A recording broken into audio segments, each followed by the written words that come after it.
परमगुरुभ्यो नमः। श्रीमदानन्दतीर्थ भगवत्पादाचार्यगुरुभ्यो नमः। हरिः ओम्। जगति हरिरचिन्त्यः सर्वदेवैकवन्द्यः परमगुरुरभीष्टावाप्तितः सज्जनानां निखिलगुणगणार्णो नित्यनिर्मुक्तदोषः सरसिजनजनोऽसौ श्रीपतिर्मानदोनः। अभ्रमं भङ्गरहितं अजडं विमलं सदा आनन्दतीर्थमतुलं भजे तापत्रयापहम्। भवति यदनुभावात् एडमुकोऽपि वाग्मी जडमतिरभिजन्तर्जायते प्राज्ञमौलिः। सकलवचनचेतो देवता भारती सा मम वचसि निधत्तां सन्निधिं मानसे च। नमोऽस्तात्विका देवाः विष्णुभक्तिपरायणाः धर्ममार्गे प्रेरयन्तु भवन्तः सर्व एव हि। चित्रैः पदैश्च गम्भीरैः वाक्येन वाणेन खण्डितैः दुर्भावं व्यञ्जयन्ति भातिश्री जगतीर्थवाक्। अर्थिकल्पितकल्पोऽयं प्रत्यर्थिगजकेसरी व्यासतीर्थगुरुर्भूयात् अस्मदिष्टार्थसिद्धये। तपोविद्याविरक्त्यादि सद्गुणौघाकरानहं वादिराजगुरुं वन्दे हयग्रीवपदाश्रयान्। पूज्याय राघवेन्द्राय सत्यधर्मरताय च भजतां तत्त्ववृक्षाय नमतां कामधेनवे। आपादमौलिपर्यन्तं गुरूणामाकृतिं स्मरेत् तेन विघ्नाः प्रणश्यन्ति सिद्ध्यन्ति च मनोरथाः। हरिः ओम्।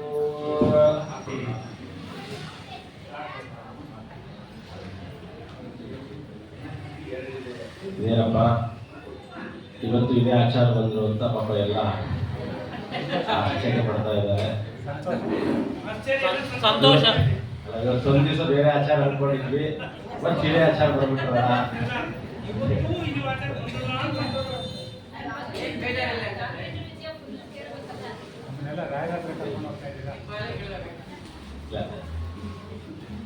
ಇವತ್ತಿನ ವಿಷಯ ನನಗೆ ಅವರು ಹೇಳಿರುವಂತಹದ್ದು ರಾಘವೇಂದ್ರ ತೀರ್ಥ ಗುರು ಸಾರ್ವಭೌಮರ ಶಿಷ್ಯರ ಮಾಹಿತಿಯ ಶಿಷ್ಯರ ಬಗ್ಗೆ ಒಂದಿಷ್ಟು ತಿಳಿಸಿಕೊಡ್ರಿ. ಅವರು ಮಾಡಿರುವ ಸ್ತೋತ್ರಗಳ ಬಗ್ಗೆ, ಅವರು ರಾಯರನ್ನು ಯಾವ ರೀತಿ ಕಂಡಿದ್ದಾರೆ ಅನ್ನುವುದರ ಬಗ್ಗೆ ಅನ್ನುವ ಚಿಂತನೆಯನ್ನ ಪ್ರತಿಯೊಬ್ಬರಿಗೂ ಮಾಡಲಿಕ್ಕೆ ಅವಕಾಶ ಮಾಡಿಕೊಡಬೇಕು ಅಂತ ಹೇಳಿ ಅವರು ನನಗೆ ತಿಳಿಸಿದ ವಿಷಯ ಏನು ಅಂದರೆ, ರಾಘವೇಂದ್ರ ತೀರ್ಥ ಗುರು ಸಾರ್ವಭೌಮರ ಶಿಷ್ಯರು ನೂರಾರು ಜನ ಇದ್ದಾರೆ. ಅದರಲ್ಲಿ ಕೆಲವರನ್ನು ಆಯ್ಕೆ ಮಾಡಿಕೊಂಡು ಅವರು ರಾಯರನ್ನ ಯಾವ ರೀತಿ ಕಂಡಿದ್ದಾರೆ ಅನ್ನೋದ್ರ ಬಗ್ಗೆ ದಯಮಾಡಿ ತಿಳಿಸಬೇಕು ಅಂತ ಕೇಳಿದ್ದಾರೆ. ಹಾಗಾಗಿ ಒಂದರ್ಥದಲ್ಲಿ ಕೆಲವು ಶಿಷ್ಯರಲ್ಲ, ರಾಯರನಂತ ಬಂದ ಪ್ರತಿಯೊಬ್ಬರು ರಾಯರ ಶಿಷ್ಯರೇ. ಹಾಗಾಗಿ ಅಂಥ ಕಲಿಯುಗದ ಕಾಮಧೇನುಗಳು ಕಲ್ಪವೃಕ್ಷರೂ ಆದಂತಹ ಮಹಾಕಾರುಣ್ಯಮೂರ್ತಿಗಳಾದಂತಹ ದಯಾಳುಗಳಾದಂತಹ ರಾಘವೇಂದ್ರ ತೀರ್ಥ ಗುರುಸಾರ್ವಭೌಮರ ಆರಾಧನಾ ಮಹೋತ್ಸವದ ಅಂಗವಾಗಿ ಇವತ್ತು ಆ ರಾಯರ ಉತ್ತರಾರಾಧನೆಯ ಕಾರ್ಯಕ್ರಮ. ನಾನು ಬಹುಶಃ ಪೂರ್ವಾರಾಧನೆಯಲ್ಲಿ ಹೇಳಿದ್ದೆ ಮಾತನ್ನ. ಆರಾಧನೆ 3 ದಿವಸ ಮಾಡುವ ಕಲ್ಪನೆ ಹೇಗಿರಬೇಕು ಅಂದ್ರೆ, ಪೂರ್ವಾರಾಧನೆ ವಿಶೇಷವಾಗಿ ಆ ಗುರುಗಳನ್ನ ಸ್ವಾಗತ ಮಾಡಬೇಕಂತೆ. ಮಧ್ಯಾರಾಧನೆಯ ದಿವಸ ಎಲ್ಲ ವಿಧವಾದಂತಹ ಸ್ತೋತ್ರ, ಪಾರಾಯಣ, ಜಪ ಇತ್ಯಾದಿಗಳೆಲ್ಲವನ್ನ ಮಾಡಿ ಅವರನ್ನು ಸಂತೋಷಪಡಿಸಿ ಅವರಿಂದ ಅನುಗ್ರಹಿತರಾಗುವಂತಹ ಕಾಲ ಉತ್ತರಾರಾಧನೆ ಅಂತ ಹೇಳಿದರೆ, ಅವರನ್ನ ಮತ್ತೆ ಯೋಗಿಗಳಾದ ಕಾರಣ ಅವರು ಮತ್ತೆ ಪುನಃ ಭಗವಂತನ ಗುಣದುಪಾಸನೆಯಲ್ಲೇ ಮುಳುಗಿರ್ತಾರೆ. ಹಾಗಿರುವಂತಹ ಗುರುಗಳನ್ನ ಬೀಳ್ಕೊಡುವಂತಹ ಸಮಾರಂಭ. ಬೀಳ್ಕೊಡ್ಬೇಕು ಅಂತಂದ್ರೆ ಇನ್ನು ನಮಗೂ ಅವ್ರಿಗೂ ಸಂಬಂಧವೇ ಇಲ್ಲ ಅನ್ಕೊಂಡು ಬಿಡ್ಬಿಡ್ರಿ. ರಾಯ ಹೊರಟ್ಬಿಟ್ರೆ ಏನಾಗೋಯ್ತು, ಈ ರೀತಿಯ ಅಭಿಪ್ರಾಯ ಅಲ್ಲ. ಯಾವ ಅಭಿಪ್ರಾಯ ಅಂತ ಹೇಳಿದ್ರೆ, ಇವತ್ತಿಗೂ ಕೂಡ ಅವರು ಬೃಂದಾವನಗಳಲ್ಲಿ, ಮೃತ್ತಿಕಾ ಬೃಂದಾವನಗಳಲ್ಲಿ, ಗ್ರಂಥಗಳಲ್ಲಿ ಎಲ್ಲರಲ್ಲೂ ವಿಶೇಷವಾಗಿ ಸನ್ನಿಹಿತರಾಗಿದ್ಕೊಂಡು ಅನುಗ್ರಹ ಮಾಡ್ತಾನೇ ಇದ್ದಾರೆ ಜ್ಞಾನಿಗಳಲ್ಲಿದ್ಕೊಂಡು. ಹಾಗಾಗಿ ಅಂಥ ಮಂತ್ರಾಲಯ ಪ್ರಭುಗಳ ಅವರ ಶಿಷ್ಯರ ಸಮೂಹ ಬಹಳ ದೊಡ್ಡದು, ಬಹಳ ಅಂದ್ರೆ ಬಹಳ ದೊಡ್ಡದು. ಸರಿ ಮಾಡಿ.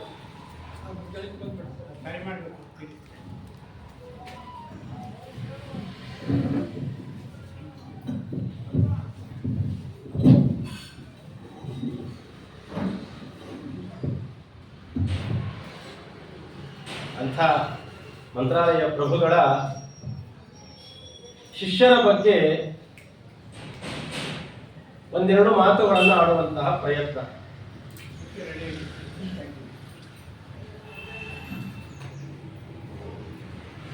ರಾಯರ ಶಿಷ್ಯರುಗಳಲ್ಲಿ ಅನೇಕ ಜನ ಶಿಷ್ಯರುಗಳಲ್ಲಿ ಬಹಳ ಪ್ರಸಿದ್ಧವಾದಂತಹ ಶಿಷ್ಯರನ್ನು ನಾವು ಅವರ ಬೃಂದಾವನ ಪ್ರವೇಶ ಮಾಡಿದ ಮೇಲೆ ಅನೇಕ ಜನ ಶಿಷ್ಯರನ್ನು ನಾವು ಕಾಣ್ತೀವಿ. ಅವರು ಎಲ್ಲರೊಟ್ಟಿಗೆ ಓಡಾಡಿಕೊಂಡ ಕಾಲದಲ್ಲೇ ಆ ಸಂದರ್ಭದಲ್ಲೂ ಅನೇಕ ಜನ ಶಿಷ್ಯರಿದ್ದಾರೆ ಅವರಿಗೆ. ಆ ಶಿಷ್ಯರುಗಳ ಪೈಕಿ ಒಂದೆರಡು ಜನ ಅವರು ಬೃಂದಾವನ ಪ್ರವೇಶ ಮಾಡಿದ ಮೇಲೆ ಅವರನ್ನು ಸೇವಿಸಿ ಅವರಿಂದ ಅನುಗ್ರಹಿತರಾದಂತಹ ಶಿಷ್ಯರುಗಳಲ್ಲಿ ಬಹಳ ಅಗ್ರಗಣ್ಯರಾದವರು ಯಾರು ಅಂದರೆ ಅಪ್ಪಣ್ಣಾಚಾರ್ಯರು. ಅದಾದ ಮೇಲೆ ವಾದೀಂದ್ರ ತೀರ್ಥರು, ವಿಜಯದಾಸರು, ಗೋಪಾಲದಾಸರು, ಜಗನ್ನಾಥದಾಸರು, ಸುಮತೀಂದ್ರ ತೀರ್ಥರು, ಹೀಗೆ ಅನೇಕ ಜನ ಬಹಳ ಪ್ರಸಿದ್ಧರಾದಂತಹ ಮಹಾನುಭಾವರುಗಳೆಲ್ಲರೂ ಕೂಡ ಮಂತ್ರಾಲಯ ಪ್ರಭುಗಳ ಶಿಷ್ಯವರ್ಗದವರೇ. ಇನ್ನು ಅವರು ವೃಂದಾವನವನ್ನ ಪ್ರವೇಶ ಮಾಡುವುದಕ್ಕಿಂತಲೂ ಮುಂಚಿತವಾಗಿ ಕೆಲವು ಜನ ಶಿಷ್ಯರ ಬಗ್ಗೆ ನಾವು ಕೇಳಿರ್ತೀವಿ. ಅದರಲ್ಲಿ ಬಹಳ ನಮಗೆ ಹತ್ತಿರವಾದಂತಹ ಶಿಷ್ಯ ಯಾರು ಅಂತ ಹೇಳಿದ್ರೆ ವೆಂಕಟನ ಕಥೆ ನಾವೆಲ್ಲ ಕೇಳಿರ್ತೀವಿ. ಆ ಮಹಾನುಭಾವನಿಗೆ ಏನೇನೇನೇನೇನು ಬರ್ತಿರೋದಿಲ್ಲ. ಅವನಿಗೆ ವಿದ್ಯಾವಂತನೂ ಅಲ್ಲ, ಅವನು ಏನೂ ಅಲ್ಲ ಅವನು. ಆದರೂ ಕೂಡ ಒಮ್ಮೆ ಅವನಿಗೆ ಆ ದೇಶದ ರಾಜ ನವಾಬ ಬಂದು ಆ ಪತ್ರಿಕೆಯನ್ನು ಓದು, ಇನ್ನು ಬ್ರಾಹ್ಮಣ ಅಲ್ವಾ, ಓದ್ಲಿಕ್ಕೆ ಬರುತ್ತೆ, ಓದು ಅಂತ ಹೇಳ್ತಾನೆ. ಬ್ರಾಹ್ಮಣರು ಅಂದ್ರೆ ಒಳ್ಳೆ ವಿದ್ಯಾವಂತ ಆಗಿರ್ಲೇಬೇಕು ಅನ್ನೋ ಕಾಲ. ಹಾಗಾಗಿ ಓದು ಅಂತ ಹೇಳಿದಾಗ ಅವ್ರಿಗೇನು ಓದ್ಲಿಕ್ಕೆ ಬರೋದಿಲ್ಲ. ಆದರೆ ಒಮ್ಮೆ ರಾಯರ ಸಂದರ್ಶನವಾದಾಗ ಆ ರಾಯರ ಸ್ಮರಣೆ ಮಾಡಿದರೆ ಎಲ್ಲ ವಿಧವಾದ ಕಷ್ಟಗಳು ಕೂಡ ನಾವು ಪರಿಹಾರ ಮಾಡ್ಕೊಳ್ಬಹುದು ಅನ್ನೋದು ಮಾತ್ರ ಗೊತ್ತಿತ್ತು ಅವನಿಗೆ. ಹಾಗಾಗಿ ತಕ್ಷಣವೇ ರಾಯರ ಸ್ಮರಣೆ ಮಾಡಿಕೊಂಡು ಅಲ್ಲಿರುವ ಪತ್ರವನ್ನೆಲ್ಲ ಓದುತ್ತಾನೆ. ಆ ಪತ್ರದಲ್ಲಿರುವ ಒಂದು ವಿಷಯ ಏನು ಅಂದ್ರೆ, ಆ ನವಾಬನಿಗೆ ಒಳ್ಳೆಯ ಕೂಸಾಗಿರುತ್ತೆ, ಪುತ್ರ ಸಂತಾನ ಆಗಿರುತ್ತೆ. ಅದಕ್ಕೆ ಭಾರಿ ಸಂತೋಷ ಪಟ್ಟವನು ಎಂಥ ಒಳ್ಳೆಯ ವಿಷಯ ತಿಳಿಸಿದೆ ಅಂತ ಅವರನ್ನ ಆ ದೇಶದ ಅವನ ದಿವಾನನ್ನಾಗಿ ಮಾಡ್ಕೊಳ್ತಾನೆ. ದಿವಾನ ವೆಂಕಣ್ಣ ಅಂತೇಳಿ ಅವನು ಪ್ರಸಿದ್ಧನಾಗ್ತಾನೆ ಅಂತ. ಯಾಕೆ ಈ ಮಾತು ಹೇಳಿದೆ ಅಂದ್ರೆ, ಅವತ್ತಿಂದ ನಮ್ಮ ಗುರುಗಳು ಯಾರು ಅಂದ್ರೆ ರಾಘವೇಂದ್ರ ತೀರ್ಥ ಗುರುಸಾರ್ವಭೌಮರೇ ನನ್ನ ಗುರುಗಳು. ಅವರು ನನ್ನೊಳಗೆ ನಿಂತು ನುಡಿಸಿದ್ರು. ಅದಕ್ಕಾಗಿ ನಾನು ಓದ್ಲಿಕ್ಕೆ ಸಾಧ್ಯ ಆಯಿತು. ಇಲ್ಲ ಅಂದ್ರೆ ನನಗೇನು ಓದ್ಲಿಕ್ಕೆ ಬರೋದಿಲ್ಲ ಅಂತೇಳಿ ಜವಾನ ಆದಂತಹ ಅವನನ್ನ ದಿವಾನರನ್ನಾಗಿ ಮಾಡ್ತಾರೆ ರಾಯರು. ಯಾಕೆ ಈ ಪ್ರಸಂಗ ಹೇಳಿದೆ ಅಂತಂದ್ರೆ, ನಾವೆಲ್ಲರೂ ಕೂಡ ಒಂದರ್ಥದಲ್ಲಿ ಆ ವೆಂಕಣ್ಣ ಇದ್ದ ಹಾಗೇನೆ. ಯಾಕೆ ಅಂದ್ರೆ ನಮಗೂ ಕೂಡ ಲೌಕಿಕ ವಿದ್ಯೆ ಬಿಟ್ಬಿಡ್ರಿ, ಆಧ್ಯಾತ್ಮಿಕ ವಿದ್ಯೆಯಲ್ಲಿ ವೇದಾಂತ ಉಪನಿಷತ್ತುಗಳು, ಟೀಕಾಕೃತ್ಪಾದರು, ವ್ಯಾಸರಾಜರು, ವಿಜೇಂದ್ರ ತೀರ್ಥರು, ಮಂತ್ರಾಲಯ ಪ್ರಭುಗಳು ಇವರೆಲ್ಲ ಮಾಡಿದ ಗ್ರಂಥಗಳನ್ನ ನಮ್ಮ ಮುಂದೆ ತಂದು ಕೊಟ್ಟಿಟ್ಟು ಓದ್ರಿ ಅಂದ್ರೆ ನಾವೇನು ಓದ್ತೀವಿ? ಯಾವುದು ಓದ್ಲಿಕ್ಕೂ ಬರಲ್ಲ, ಆ ವಿಷಯವೂ ಅರ್ಥ ಆಗೋದಿಲ್ಲ, ಏನಿಲ್ಲ ನಮಗೆ. ಆದ್ರೆ ನಮಗೆಲ್ಲ ಏನೋ ಸಣ್ಣ ಆಸೆ ಅಂತೂ ಇದೆ. ಇಷ್ಟು ದಿವಸ ಪ್ರವಚನ ಕೇಳಿ ಇಷ್ಟೆಲ್ಲ ಮಾಡಿ ಧರ್ಮದಲ್ಲಿ ಆಸಕ್ತರಾದ್ದರಿಂದ ಹೇಗಾದ್ರೂ ಮಾಡಿ ಇನ್ನು ಮುಂದಕ್ಕಾದರೂ ನಾವು ಶ್ರೀಮದ್ ಆಚಾರ್ಯರ ಗ್ರಂಥಗಳನ್ನ ಅಧ್ಯಯನ ಮಾಡಬೇಕು ಅಂತ ಆಸೆ ಇದೆ. ಆದರೆ ಅಷ್ಟು ಜ್ಞಾನ ನಮ್ಮಲ್ಲಿಲ್ಲ. ಅದು ಶ್ರಾಮ ಶಬ್ದದಿಂದ ಶುರು ಮಾಡಿ ಶಬ್ದಗಳ ಪಾಠ, ಧಾತುಗಳ ಪಾಠ, ವ್ಯಾಕರಣದ ಪ್ರವೇಶ, ತರ್ಕದ ಪ್ರವೇಶ, ಕಾವ್ಯದ ಪ್ರವೇಶ, ಸಾಹಿತ್ಯದ ಪ್ರವೇಶ ಎಲ್ಲಗಳನ್ನ ಕ್ರಮ ಪ್ರಕಾರವಾಗಿ ಓದಿಕೊಂಡು ನಂತರದಲ್ಲಿ ಪ್ರಮಾಣ ಪದ್ಧತಿ, ವೇದಾಂತ ಗ್ರಂಥಗಳ ಪ್ರವೇಶ, ಖಂಡರತ್ರಯ, ವಿಷ್ಣುತತ್ವನಿರ್ಣಯ ಇದೆಲ್ಲ ಮುಗಿಸ್ಕೊಂಡು ತತ್ವೋದ್ಯೋತ ಹೀಗೆಲ್ಲ ಒಂದೊಂದೊಂದು ಆದ್ಮೇಲೆ ಯಾವಾಗ ನಾವು ಬರೋದು? ಅದಾದ ಮೇಲೆ ತತ್ವಪ್ರಕಾಶಿಕ, ಶ್ರೀಮನ್ ನ್ಯಾಯಸುಧ, ಆಚಾರ್ಯರ ಬ್ರಹ್ಮಸೂತ್ರ ಭಾಷ್ಯ, ಅನುವ್ಯಾಖ್ಯಾನಗಳ ಗ್ರಂಥಗಳ ಅಧ್ಯಯನ, ಅದರ ಪರಿಚಯ, ಅದರ ಚಿಂತನ ಯಾವ ಮಟ್ಟದ್ದು? ಆ ಪತ್ರಗಳನ್ನೇನಾದ್ರೂ ನಮ್ಮ ಮುಂದೆ ಇಟ್ವಿ ಅಂತಂದ್ರೆ ಏನೇನೇನೇನೇನೋ ಓದ್ಲಿಕ್ಕೆ ಬರೋದಿಲ್ಲ. ಓದದ ಹೊರತು ಭಗವಂತ ನಮಗೆ ಸಿಗೋದಿಲ್ಲ. ಆ ವೆಂಕಣ್ಣನಿಗೆ ಓದ್ತಿಲ್ಲ ಅಂದ್ರೆ ನಿನ್ ತಲೆ ಕತ್ತರಿಸಿ ಹಾಕ್ತೀನಿ ಅಂತ ಹೇಳ್ತಾನೆ, ಒಂದೇ ಹಾಕ್ಕೊಡ್ತೀನಿ, ಶಿಕ್ಷೆಗೆ ಗುರಿಪಡಿಸ್ತೀನಿ ಅಂತ ಹೇಳ್ತಾರೆ. ನಮಗೂ ಹಾಗೆ ಯಮದೇವರು ಹೇಳ್ತಾರೆ, ಓದ್ತಿಲ್ಲ ಅಂದ್ರೆ ನಿನ್ ತಲೆ ಕತ್ತರಿಸಿ ಹಾಕ್ತೀನಿ, ನಿನ್ನ ಶಿಕ್ಷೆಗೆ ಗುರಿಪಡಿಸ್ತೀನಿ, ನಿನ್ ಯಾಕೆ ಮತ್ತೆ ಇನ್ನೊಂದ್ಸತಿ ನಿನ್ನ ಶ್ರೀಮದಾಚಾರ್ಯರ ಶಿಷ್ಯರನ್ನ ಯಾಕೆ ಮತ್ತೆ ಹುಟ್ಟಿಸ್ಬೇಕು, ಬೇಡವೇ ಬೇಡ, ಯಾವ್ದೋ ಪ್ರಾಣಿಯಾಗಿ ಹೊಟ್ಟು ಅಂತ ಹೇಳ್ತಾರೆ. ಅಲ್ಲಿ ಆ ರಾಜನಿಂದ ಆ ವೆಂಕಣ್ಣ ತನ್ನ ಆ ರಾಜನಿಂದ ತನ್ನ ಪ್ರಾಣವನ್ನ ಉಳಿಸಿಕೊಳ್ಳಲು ಆ ಪತ್ರವನ್ನು ಓದಲಿಕ್ಕೆ ಯಾವ ಗುರುಸಾರ್ವಭೌಮರನ್ನ ಮಂತ್ರಾಲಯ ಪ್ರಭುಗಳನ್ನ ಸ್ಮರಣೆ ಮಾಡಿದನೋ, ಯಮದೇವರಿಂದ ಶಿಕ್ಷೆಯನ್ನ ತಪ್ಪಿಸಿಕೊಳ್ಳಲಿಕ್ಕೆ ನಾವುಗಳು ಕೂಡ ವೆಂಕಣ್ಣನಂತೆ ಇರುವಂತಹ ಶಾಸ್ತ್ರದ ಪ್ರವೇಶವೇ ಇಲ್ಲದಿರುವಂತಹ ನಮ್ಮಂತವರು ಕೂಡ ಶಾಸ್ತ್ರ ಗ್ರಂಥಗಳನ್ನ ಅಧ್ಯಯನ ಮಾಡ್ಲಿಕ್ಕೆ ಅವಕಾಶ ಇದೆ. ಅದು ಯಾವಾಗ ಅಂದ್ರೆ ರಾಘವೇಂದ್ರ ತೀರ್ಥಗುರು ಸಾರ್ವಭೌಮರ ಸ್ಮರಣೆ ಮಾಡಿದ್ರೆ ನಾವು ಕೂಡ ರಾಘವೇಂದ್ರ ರಾಘವೇಂದ್ರ ರಾಘವೇಂದ್ರ ಪಾಹಿಮಾಂ ರಾಘವೇಂದ್ರ ರಾಘವೇಂದ್ರ ರಾಘವೇಂದ್ರ ರಕ್ಷಮಾಂ, ನಾವು ರಾಯರನ್ನ ಅನನ್ಯ ಭಕ್ತಿಯಿಂದ ನಾವು ಸ್ಮರಣೆ ಮಾಡಿದ್ವಿ ಅಂತ ಹೇಳಿದ್ರೆ ಈ ಎಲ್ಲ ಪತ್ರಿಕೆಗಳನ್ನ ನಾವು ಕೂಡ ಓದಬಹುದು. ಅಂದ್ರೆ ತವ ಸಂಕೀರ್ತನಂ ವೇದಶಾಸ್ತ್ರಾರ್ಥ ಜ್ಞಾನ ಸಿದ್ಧತೆ, ರಾಯರ ಸ್ಮರಣೆ ರಾಯರ ಸಂಕೀರ್ತನೆಯನ್ನು ನಾವು ಮಾಡುತ್ತೇ ಆತಂತ ಹೇಳಿದ್ರೆ ನಾವು ಕೂಡ ಶಾಸ್ತ್ರಾಧ್ಯಯನವನ್ನು ಪ್ರಾರಂಭ ಮಾಡಿ ಅದನ್ನ ತಲೆಗೆ ಹತ್ತಿಸಿಕೊಳ್ಳಬಹುದು. ಹಾಗಾಗಿ ಅನೇಕ ಶಿಷ್ಯರುಗಳಲ್ಲಿ ವೆಂಕಣ್ಣನ ಈ ಪ್ರಸಂಗ ಇದು ಒಂದು ಸಣ್ಣ ಪ್ರಸಂಗ, ಆದರೆ ಇದನ್ನು ನಾವು ಈ ರೀತಿಯಾಗಿ ಆದರ್ಶವಾಗಿ ಇಟ್ಕೊಂಡ್ವಿ ಅಂತಂದ್ರೆ ರಾಯರ ಸ್ಮರಣೆ ಮಾಡುವ ಮುಖಾಂತರ ಶಾಸ್ತ್ರ ಗ್ರಂಥಗಳ ಪ್ರವೇಶವಾಗತ್ತೆ, ಅದರ ಅಧ್ಯಯನವಾಗತ್ತೆ, ಅದರ ಚಿಂತನೆ ಆಗತ್ತೆ. ಹಾಗಾಗಿ ರಾಯರ ಅನೇಕ ಶಿಷ್ಯರುಗಳಲ್ಲಿ ಈ ವೆಂಕಣ್ಣ ಅನ್ನುವಂತಹ ಶಿಷ್ಯನ ಕಥೆ ನಮಗೆ ಸ್ಫೂರ್ತಿದಾಯಕವಾಗಬೇಕು. ಇದು ಒಬ್ಬ ಶಿಷ್ಯನ ಕಥೆ ಆದರೆ ಇನ್ನು ಜಗತ್ತಿಗೆ ಪ್ರಸಿದ್ಧವಾದಂತಹ ರಾಘವೇಂದ್ರ ಗುರು ಸಾರ್ವಭೌಮರ ಶಿಷ್ಯರಲ್ಲಿ ಅಗ್ರಗಣ್ಯ ಸ್ಥಾನವನ್ನು ಹೊಂದಿದ ಮಹಾನುಭಾವರು ಅಂತ ಹೇಳಿದ್ರೆ ಅಪ್ಪಣ್ಣಾಚಾರ್ಯರು ಅಂತ. ಅವರ ಬಗ್ಗೆ ಎಲ್ಲರಿಗೂ ಪರಿಚಿತನೇ, ಎಲ್ಲರಿಗೂ ಪರಿಚಿತ ಅವರು. ಅಪ್ಪಣ್ಣಾಚಾರ್ಯರು ಅವರ ಪೂರ್ವಜರೆಲ್ಲರೂ ಕೂಡ ಈ ಬಾಡ ಅನ್ನುವ ಮನೆತನದವರು. ಈ ಶಿಷ್ಯರುಗಳ ಬಗ್ಗೆ ಮಹಿಮೆ, ಶಿಷ್ಯರ ಪರಿಚಯ, ಶಿಷ್ಯರಿಂದ ಅವರು ಏನೆಲ್ಲ ಸ್ತೋತ್ರ ಮಾಡಿಸ್ಕೊಂಡಿದ್ದಾರೆ ಅನ್ನೋದನ್ನು ಚಿಂತನೆ ಮಾಡಿದ್ರು ಕೂಡ ಅದು ನಮಗೆ ಗುರುಗಳಿಗೆ ಸಂತೋಷದಾಯಕವೇ ಆಗಿರುತ್ತೆ. ನೋಡ್ರಿ, ಭಗವದ್ ಭಕ್ತರ ಕಥೆ ಹೇಳಿದರೆ ಭಗವಂತನಿಗೆ ಹೇಗೆ ಪ್ರೀತಿಯೋ ಅದೇ ರೀತಿ ಗುರುಗಳಲ್ಲಿ ಭಕ್ತಿ ಮಾಡಿದ, ಗುರುಗಳನ್ನ ಉಪಾಸನೆ ಮಾಡಿದ ಶಿಷ್ಯರ ಬಗ್ಗೆ ನಾವು ಗುಣಗಾನ ಮಾಡಿದರೂ ಕೂಡ ಅದರಿಂದ ಗುರುಗಳಿಗೆ ವಿಶೇಷವಾದ ಸಂತೋಷ ಅನ್ನುವ ವಿಷಯದಿಂದಲೇ ಇವತ್ತು ನನಗೆ ಮಂತ್ರಾಲಯ ಪ್ರಭುಗಳ ಶಿಷ್ಯರ ಬಗ್ಗೆ ಮಾತನಾಡಿ ಆಚಾರ್ಯ ಅಂತ ವಿಷಯ ಕೊಟ್ಟಿದ್ದಾರೆ. ಹಾಗಾಗಿ ಅದರಲ್ಲಿ ಮೊದಲನೇದಾಗಿ ವೆಂಕಣ್ಣನನ್ನು ನಾವು ಚಿಂತನೆಗೆ ತಂದುಕೊಳ್ಳಬಹುದು. ನಂತರದಲ್ಲಿ ಅಪ್ಪಣ್ಣಾಚಾರ್ಯರು, ಇವರ ಪೂರ್ವಜರೆಲ್ಲರೂ ಕೂಡ ಬಾಡ ಅನ್ನುವಂತಹ ಮನೆತನದಲ್ಲಿ ಆ ಗ್ರಾಮದಲ್ಲಿದ್ದು ಆ ಮನೆತನದವರಾಗಿದ್ದರು. ಬಾಡದ ರಾಮಸುಬ್ಬಣ್ಣಾಚಾರ್ಯರಂತಲೇ ಅವರ ತಂದೆ. ಬಾಡ ಅಂತಂದ್ರೆ ನಮಗೆ ತಕ್ಷಣ ತಲೆಗೆ ಬರೋದು ಯಾವುದು ಅಂತ ಹೇಳಿದ್ರೆ ಕನಕದಾಸರ ಕಾರ್ಯಕ್ಷೇತ್ರವಾಗಿತ್ತು. ಬಾಡ ಅನ್ನುವಂತಹ ಗ್ರಾಮ ಕನಕದಾಸರ ಶಿಗ್ಗಾವಿಯ ಬಂಗಾಪುರ ಅದರ ಹತ್ರ ಇರುವಂತಹದ್ದು ಬಾಡ ಅನ್ನುವ ಗ್ರಾಮ. ಅಲ್ಲಿ ಕನಕದಾಸರು ಇತ್ತು, ಬಹಳ ದೊಡ್ಡ ಗ್ರಾಮವೇ ಅದು. ಅಲ್ಲಿರುವಂತಹ ಆದಿಕೇಶವನನ್ನ ಉಪಾಸನೆ ಮಾಡಿಕೊಂಡು ಅದನ್ನೇ ಅಂಕಿತವನ್ನಾಗಿಟ್ಟುಕೊಂಡು ಮಹಾನುಭಾವರಾದ ಕನಕದಾಸರು ವಿಶೇಷವಾದ ಸ್ತೋತ್ರಗಳನ್ನ, ದೇವರ ನಾಮಗಳನ್ನು ಮಾಡಿಕೊಟ್ಟಿದ್ದಾರೆ ನಮಗೆ. ಅಂಥ ಬಾಡ ಮನೆತನದವರು ರಾಮಸುಬ್ಬಣ್ಣಾಚಾರ್ಯರು ಮತ್ತೆ ಭಾಗೀರಥಿ ಬಾಯಿ ಎನ್ನುವ ದಂಪತಿಗಳಿಗೆ ಒಬ್ಬ ಮಗ ಹುಟ್ಟುತ್ತಾನೆ. ಆತ್ರೇಯ ಸುಪುತ್ರೋತ್ಪನ್ನರಾದಂತಹ ಅಪ್ಪಣ್ಣಾಚಾರ್ಯರು ಬಹಳ ದೊಡ್ಡ ತಪಸ್ಸನ್ನ ಮಾಡಿ, ಒಂದು ರೀತಿಯ ದೊಡ್ಡ ತಪಸ್ಸಿನಂತೆ ವ್ರತಗಳನ್ನು ಮಾಡಿ ಗುರುಗಳ ಸೇವೆಯನ್ನ ಮಾಡಿ ಹುಟ್ಟಿದವರು ಅಪ್ಪಣ್ಣಾಚಾರ್ಯರು. ಅವರ ತಂದೆ ತಾಯಿಗಳು ಅಷ್ಟು ಸೇವೆ ಮಾಡಿರ್ತಾರಂತೆ. ಆ ಸೇವೆ ಮಾಡ್ತಾ ಇದ್ದಂತಹ ಜಾಗ ಯಾವುದು? ಅವರ ಪೂರ್ವಜರೆಲ್ಲರೂ ಬಾಡ ಮನೆತನದವರಾದರೂ ಕೂಡ ಅವರು ಇದ್ದದ್ದು ವಾಸ ಮಾಡ್ತಾ ಇದ್ದಿದ್ದು ಎಲ್ಲಿ ಅಂತ ಹೇಳಿದ್ರೆ ಇದು ಭಿಕ್ಷಾಲಯ ಅನ್ನುವಂತಹ ಕ್ಷೇತ್ರ. ಆ ಭಿಕ್ಷಾಲಯ ಅಂತ ಯಾಕೆ ಕರೀತಾರೆ ಅಂತಂದ್ರೆ ಅಲ್ಲಿ 100 ಜನ ವಿದ್ಯಾರ್ಥಿಗಳಿಗೆ ಪಾಠ ಹೇಳಿಕೊಡ್ತಾ ಇದ್ದಂತಹ ಜಾಗ, ದೊಡ್ಡ ಗುರುಕುಲ ಇತ್ತಂತೆ. ಸಾಮಾನ್ಯವಾಗಿ ಭಿಕ್ಷೆ ಬೇಡೋದು ಇಬ್ರು. ಇವತ್ತಿನ ಕಾಲದ ಭಿಕ್ಷೆ ಅನ್ಕೊಳ್ಬೇಡ್ರಿ. ಒಂದು ಯತಿಗಳು ಅಂದ್ರೆ ಸನ್ಯಾಸಿಗಳು, ಇನ್ನೊಂದು ಬ್ರಹ್ಮಚಾರಿಗಳು. ಅವರು ಪ್ರತಿನಿತ್ಯವೂ ಕೂಡ ಭಿಕ್ಷಾಯಾಚನೆಯನ್ನು ಮಾಡಿಯೇನೆ ಭೋಜನವನ್ನು ಮಾಡಬೇಕು ಅಂತ ಒಂದು ಕ್ರಮ. ಅದು ಇವತ್ತು ಬರೀ ಉಪನಯನ ದಿವಸ ಮಾತ್ರ ಮೀಸಲಾಗ್ಬಿಟ್ಟಿದೆ ಬ್ರಹ್ಮಚಾರಿಗಳಿಗೆ ಅಷ್ಟೇ. ಅದು ಪ್ರತಿನಿತ್ಯ ಬೇಡಿ ಹೋಗಿ ಗುರುಗಳಿಗೆ ಕೊಟ್ಟು ನಂತರದ ಅವರು ಕೊಟ್ಟಂತಹ ಹಾಕಿದಂತಹ ಅನ್ನವನ್ನು ತಿಂದು ವಿದ್ಯೆ ಕಲಿಯಬೇಕು ಅಂತಿರೋದು.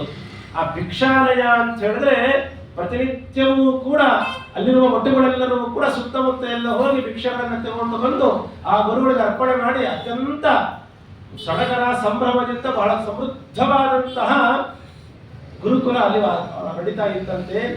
ತುಂಗಭದ್ರಾ ನದಿ ತೀರ ಆ ಭಿಕ್ಷಾಲಯ ಅನ್ನುವ ಕ್ಷೇತ್ರವೇ ಇವತ್ತದು ಬಿಚ್ಚಾಲಯ ಎನ್ನುವಂತಹ ನಾಮಾಂತರಗೊಂಡಿದೆ ಅಷ್ಟೇ. ವರ್ಷವಿಡೀ ಅಲ್ಲಿ ನದಿ ನೀರ ಕಮ್ಮಿನೇ ಆಗುವುದಿಲ್ಲವಂತೆ. ನಾವು ಬೇಕಾದ್ರೆ ಮಂತ್ರಾಲಯದಲ್ಲಿ ಅಕ್ಕಪಕ್ಕ ಇರುವ ನದಿ ಸನ್ನಿಧಾನದ ಬೇಕಾದ್ರೆ ನೀರು ಕಮ್ಮಿ ಆಗಿದ್ದನ್ನು ಕಾಣಬಹುದು. ಆದ್ರೆ ಆ ಬಿಚ್ಚಾಲಯ ಕ್ಷೇತ್ರದಲ್ಲಿ ಒಂದು ಸತಿಯೂ ಕೂಡ ನೀರು ಕಮ್ಮಿನೇ ಆಗ್ತಾ ಇರಲ್ವಂತೆ. ಯಾಕಂದ್ರೆ ಅಲ್ಲಿ ಶ್ರೀಪಾದರಾಜರಿಂದ ಪ್ರತಿಷ್ಠಿತವಾದಂತಹ ದೇವರ ಸನ್ನಿಧಾನ.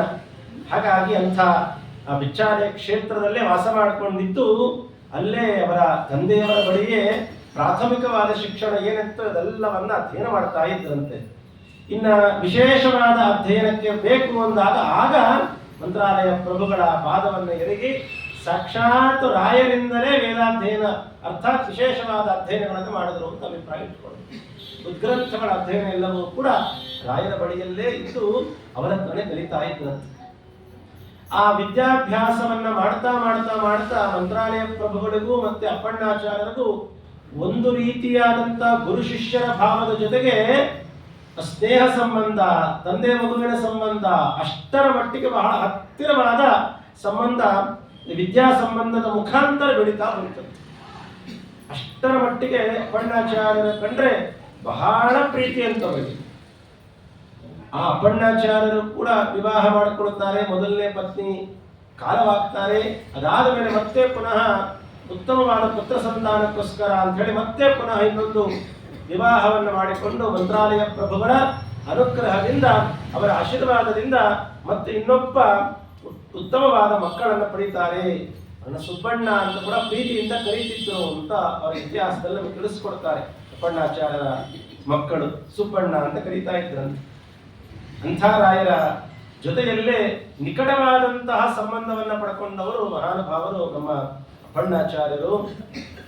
ಎಷ್ಟರ ಮಟ್ಟಿಗೆ ಅಪ್ಪಣ್ಣಾಚಾರ್ಯರ ಕಂಡ್ರೆ ರಾಯರಿಗೆ ಒಡನಾಟ ಇತ್ತು ಅಂತಂದ್ರೆ ಆಗಲೇ ಸುತ್ತಮುತ್ತ ಇದ್ದ ಜನ ಮಠದ ಶಿಷ್ಯರವರೆಲ್ಲರೂ ಕೂಡ ಅನ್ಕೊಳ್ತಾ ಇದ್ರಂತೆ ಪ್ರಾಯಶಃ ರಾಯರು ತಮ್ಮ ಉತ್ತರಾಧಿಕಾರಿಗಳನ್ನಾಗಿ ಅಪ್ಪಣ್ಣಾಚಾರ್ಯರಿಗೆ ಆಶ್ರಮ ಕೊಟ್ಟಾರು ಅಂತ ತಮ್ಮಷ್ಟಿಗೆ ತಾವೇ ಎಲ್ಲ ನಿರ್ಧಾರ ಮಾಡ್ಕೊಂಡು ಬಿಟ್ಟಿದ್ರಂತೆ. ಈ ಮಾತು ರಾಯರ ಕಿವಿಗೆ ಬಿತ್ತಂತೆ. ಒಂದ್ ದಿವಸ ಹೀಗೆ ಶಿಷ್ಯರ ಜೊತೆ ಮಾತಾಡ್ತಾ ಯಾವಾಗೋ ಕಿವಿಗೆ ಬಿತ್ತು. ರಾಯರು ಅಪ್ಪಣ್ಣಾಚಾರ್ಯರನ್ನ ಕರೆದು ಕೇಳ್ತಾರಂತೆ, ಹೀಗೆಲ್ಲ ಜನ ಮಾತಾಡ್ತಾ ಇದ್ದಾರೆ, ತಮ್ಮ ಅಭಿಪ್ರಾಯ ಏನು ಅಂತ ಕೇಳ್ತಾರಂತೆ. ಅಪ್ಪಣ್ಣಾಚಾರ್ಯರಂತಾರೆ, ಸರ್ವಾತ್ಮನ ಯೋಗ್ಯತೆ ನನಗಿಲ್ಲ ಸ್ವಾಮಿ, ಖಂಡಿತವಾಗ್ಲೂ ಅದಲ್ಲ. ನಾನೆಲ್ಲಿ ರಾಯರು ಹೇಗೆ ಸುಧೀಂದ್ರ ತೀರ್ಥರಿಗೆ ಹೇಳಿದ್ರು ಅದೇ ರೀತಿಯಾಗಿ ಅಪ್ಪಣ್ಣಾಚಾರ್ಯರು ಕೂಡ ಸರ್ವಾತ್ಮನ ಸಾಧ್ಯವಿಲ್ಲ. ತಾವೆಲ್ಲಿ, ತಮ್ಮ ಪೀಠ ಎಲ್ಲಿ, ಶ್ರೀಮದ್ ಆಚಾರ್ಯರ ಪೀಠ ಎಲ್ಲಿ, ನಾನೆಲ್ಲಿ, ಖಂಡಿತವಾಗ್ಲೂ ಆಗಲ್ಲ ಸ್ವಾಮಿ. ಹಾಗೆ ನಿಮ್ಮ ಸೇವೆ ಮಾಡಿಕೊಂಡು ನಿಮ್ಮ ಭಕ್ತನಾಗಿ ನಿಮ್ಮ ಶಿಷ್ಯನಾಗಿದ್ಕೊಂಡು ಇದೇ ಜೀವನವನ್ನು ನಡೆಸ್ತೀನಿ ಅಂತ ಹೇಳಿ ಇದಕ್ಕೆ ನೀವು ಅನುಗ್ರಹ ಮಾಡಬೇಕು ಅಂತ ಹೇಳಿ ಅಪ್ಪಣ್ಣಾಚಾರ್ಯರು ತಮ್ಮ ಅಭಿಪ್ರಾಯವನ್ನು ತಿಳಿಸ್ತಾರೆ. ಇಲ್ಲಿ ದೇವರ ಇಚ್ಛೆ ಬೇರೆ ಇತ್ತು. ಆದರೂ ಕೂಡ ಅಂದ್ರೆ ಯಾಕೆ ಹೇಳಕ್ ಬಂದೆ ನಾನು ಅಂದ್ರೆ ಅಪ್ಪಣ್ಣಾಚಾರ್ಯರಿಗೂ ರಾಯರಿಗೂ ಅಷ್ಟು ಒಡನಾಟ, ಅಷ್ಟು ಪ್ರೀತಿ ಶಿಷ್ಯರ ಮೇಲೆ ರಾಯರಿಗೆ. ಅದಾದ ಮೇಲೆ ಇವತ್ತು ನಾವು ನೋಡ್ತೀವಿ ಶ್ರೀಪಾದರಾಜರಿಂದ ಪ್ರತಿಷ್ಠಿತವಾದ ಅಶ್ವತ್ಥ ವೃಕ್ಷ ಅಲ್ಲೇನಿದೆ, ಆ ಕೊಂಬೆಗೆ ದೇವರ ಸನ್ನಿಧಾನದಿಂದ ಕೂಡಿದ ವೃಕ್ಷ ಅಂತ ಕರೀತೀವಿ. ಅದರ ಕೆಳಗಡೆ ಕುತ್ಕೊಂಡು ಯಾವಾಗ್ಲೂ ಕೂಡ ಅಪ್ಪಣ್ಣಾಚಾರ್ಯರು ಶಾಸ್ತ್ರದ ಚಿಂತನೆ, ಶಾಸ್ತ್ರಾವಲೋಕನ, ತಪಸ್ಸು, ಏನೇ ತಮ್ಮ ಸಾಧನೆಗಳಿದ್ರೂ ಕೂಡ ಅವೆಲ್ಲವೂ ಶ್ರೀಪಾದರಾಜರಿಂದ ಪ್ರತಿಷ್ಠಿತವಾದ ವೃಕ್ಷದ ಕೆಳಗೆ ಕೂತು ಎಲ್ಲವನ್ನ ಮಾಡ್ತಾ ಇದ್ರಂತೆ. ಆದರೆ ಎಲ್ಲವನ್ನ ಕಂಡಂತಹ ಅಪ್ಪಣ್ಣಾಚಾರ್ಯರು ಮಂತ್ರಾಲಯ ಪ್ರಭುಗಳ ಸೂಚನೆಯ ಮೇರೆಗೆ ಯಾವ ದಿವಸ ಅವರು ಅರ್ಥಾತ್ ಶ್ರಾವಣ ಮಾಸದ ಕೃಷ್ಣ ಪಕ್ಷದ ದ್ವಿತೀಯ ದಿವಸ ಅವರೇನು ವೃಂದಾವನವನ್ನ ನಾನು ಪ್ರವೇಶ ಮಾಡ್ತೀನಿ ಅಂತ ಏನು ಹೇಳಿದ್ರಲ್ಲ, ಈ ವಿಚಾರ ವರ್ಷಗಳ ಗಟ್ಲೆ ಮುಂಚಿತವಾಗಿ ನಿರ್ಧಾರ ಆಗಿ ಹೋಗಿತ್ತು. 2 ವರ್ಷ 2 ತಿಂಗಳು 2 ದಿವಸಗಳ ಹಿಂದೆ ಇದು ನಿರ್ಧಾರವಾಗಿತ್ತಿದು. ಅಂದ್ರೆ ಮುಂದೆ ಬರುವ ಇವತ್ತಿನಿಂದ 2 ವರ್ಷದ 2 ತಿಂಗಳಿನ 2ನೇ ದಿವಸಕ್ಕೆ ನಾನು ಬೃಂದಾವನ ಪ್ರವೇಶ ಮಾಡ್ತೀನಿ ಅಂತ ಎಲ್ಲರಿಗೂ ಗೊತ್ತಿತ್ತು, ಅಪ್ಪಣ್ಣಾಚಾರ್ಯರಿಗೂ ಗೊತ್ತಿತ್ತು. ಆದರೆ ಹರಿ ಇಚ್ಛೆ ಹೇಗಿತ್ತು ಅಂತಂದ್ರೆ ತೀರ್ಥಯಾತ್ರೆಗೆ ಅಂತ ಹೊರಟಿರ್ತಾರೆ ಅಪ್ಪಣ್ಣಾಚಾರ್ಯ. ತೀರ್ಥಯಾತ್ರೆಗೆ ಹೊರಟಿರ್ತಾರೆ. ಇನ್ನೂ 2 ವರ್ಷ 2 ತಿಂಗಳು 2 ದಿವಸಗಳ ಬಾಕಿ ಇದೆ. ಎಲ್ಲವನ್ನ ಮುಗಿಸಿಕೊಂಡು ಅಷ್ಟರೊಳಗೆ ಬಂದು ಆ ಪುಣ್ಯವನ್ನ ಗುರುಗಳಿಗೆ ಸಮರ್ಪಣೆ ಮಾಡಬೇಕು ಅಂತ ಹೇಳಿ ಯೋಚನೆ ಮಾಡಿ ಅಪ್ಪಣ್ಣಾಚಾರ್ಯರು ತಮ್ಮ ದಂಪತಿಗಳು ಕುಟುಂಬ ಸಮೇತರಾಗಿ ತೀರ್ಥಯಾತ್ರೆಗೆ ಹೊರಡುತ್ತಾರಂತೆ. ತೀರ್ಥಯಾತ್ರೆಗೆ ಹೊರಟಿದ್ದಾರೆ. ಆದರೆ ಅದು ಮುಂಚೆಯೇ ನಿಶ್ಚಿತವಾದಂತಹ ದಿವಸ ಆದ ಕಾರಣ ರಾಯರು ಕೂಡ ಎಲ್ಲರನ್ನ ನಿರ್ಮಾಣ ವೆಂಕಟರನ್ನ ಪ್ರಾರಂಭ ಮಾಡಿಕೊಂಡು ಎಲ್ಲರನ್ನೂ ಕರೆಸಿ ಎಲ್ಲರಿಗೂ ಕೂಡ ಆಗಲೇ ಮುಂಚೆಯೇ ಸೂಚನೆ ಮಾಡಿಬಿಟ್ಟಿದ್ರು. ಏನೇನು ಯಾವ್ಯಾವ ಕ್ರಮ ಪ್ರಕಾರವಾಗಿ ಆಗಬೇಕು ಅನ್ನೋದೆಲ್ಲ ಮುಂಚೆ ನಿರ್ಧಾರ ಆಗಿ ಹೋಗಿತ್ತು. ಅಷ್ಟೆಲ್ಲ ಆದರೂ ಕೂಡ ರಾಯರು ಕೂಡ ಎಲ್ಲಿ ಅಪ್ಪಣ್ಣಾಚಾರ್ಯರು ಬಂದಿಲ್ಲ ಅಂತ ಅವರ ಕಾಯುವಿಕೆಗಾಗಿಯೇ ಇದ್ರು. ಆ ದಿವಸವೂ ಬಂದೇ ಬಿಡ್ತು. ಬೆಳಗ್ಗೆ ಎದ್ದು ಅವತ್ತಿನ ದಿವಸ ತುಂಗಭದ್ರಾ ನದಿ ಸ್ನಾನವನ್ನು ಮಾಡಿ ಮೊಟ್ಟ ಮೊದಲಿಗೆ ಆಚಾರ್ಯರ ಬ್ರಹ್ಮಸೂತ್ರ ಭಾಷ್ಯ ನ್ಯಾಯಸುಧಾದಿ ಗ್ರಂಥಗಳನ್ನು ಪಾಠ ಹೇಳ್ತಾರಂತೆ. ಪಾಠ ಹೇಳಿದ ಮೇಲೆ ಮತ್ತೆ ಪುನಃ ಇನ್ನೊಮ್ಮೆ ಸ್ನಾನ ಮಾಡಿ ರಾಮದೇವರ ಪೂಜೆಯನ್ನು ಮುಗಿಸಿ ನಂತರದಲ್ಲಿ ಶಿಷ್ಯರಿಗೆ ಅನುಗ್ರಹವನ್ನು ಮಾಡಿ ಮತ್ತೆ ಯೋಗೀಂದ್ರ ತೀರ್ಥರಿಗೆ ಅಷ್ಟೊತ್ತಿಗಾಗಲೇ ಆಶ್ರಮವಾಗಿತ್ತು ಅಂತ ಯೋಗೀಂದ್ರ ತೀರ್ಥರಿಂದ ಮೊದಲು ಮಾಡಿಕೊಂಡು ತನ್ನ ಎಲ್ಲ ಭಕ್ತರಿಗೂ ಅನುಗ್ರಹವನ್ನು ಮಾಡಿ ಆ ಬೃಂದಾವನವನ್ನು ಪ್ರವೇಶ ಮಾಡಿದರು. ಇಷ್ಟು ಕೆಲಸ ಆದರೂ ಕೂಡ ನಮ್ಮ ಪ್ರೀತ್ಯಾಸ್ಪದರಾದಂತಹ ಅಪ್ಪಣ್ಣಾಚಾರ್ಯರು ಕಾಣಿಸ್ತಿಲ್ಲ. ಹಾಗೆ ಆಗಿಬಿಡುತ್ತದೆ. ಹೇಗೆ ಅಂದರೆ ಎಷ್ಟೇ ನಾವು ಒಡನಾಟದಲ್ಲಿದ್ದರೂ ಕೂಡ ಕಡೆಯಲ್ಲಿ ಯಾವುದು ಆಗಬೇಕೋ ಅದು ಆಗೋದೇ ಇಲ್ಲ. ಕೆಲವು ಸತಿ ಹರಿ ಇಚ್ಛೆಗೆ ಅನುಗುಣವಾಗಿ ಬಹಳ ಕಷ್ಟ. ಜಗತ್ತಿಗೆ ಇವತ್ತಿಗೂ ಭಗವಂತನ ಸ್ತೋತ್ರಗಳಲ್ಲೇ ಮೊಟ್ಟ ಮೊದಲನೇ ಸ್ತೋತ್ರ ಆ ಸ್ಥಾನ ಯಾವುದು ಅಂದರೆ ವಿಷ್ಣು ಸಹಸ್ರನಾಮ ಅಂತ ಹೇಳ್ತಾರೆ. ಅಂಥ ಜಗತ್ತಿಗೆ ವಿಷ್ಣು ಸಹಸ್ರನಾಮವನ್ನ ಕೊಟ್ಟಂತಹ ಉಪದೇಶದ ಮುಖಾಂತರ ಕೊಟ್ಟ ವಿಶ್ವಾಚಾರ್ಯರು ಸದಾ ಹರಿನಾಮ ಸ್ಮರಣೆ ಮಾಡುವವರು. ಸಾವನ್ನ ಬರಲಿ ಉತ್ತರಾಯಣದಲ್ಲಿ ಸಾಯೋಣ ಅಂತ ಉತ್ತರಾಯಣವನ್ನ ಬರಮಾಡಿಕೊಂಡವರು. ಎದುರುಗಡೆ ಕೃಷ್ಣ ಇದ್ದಾನೆ, ಎಲ್ಲ ಇದ್ದಾರೆ. ತಾವು ಪ್ರಾಣತ್ಯಾಗ ಮಾಡುವ ಕಾಲಕ್ಕೆ ಸಾವಿರದ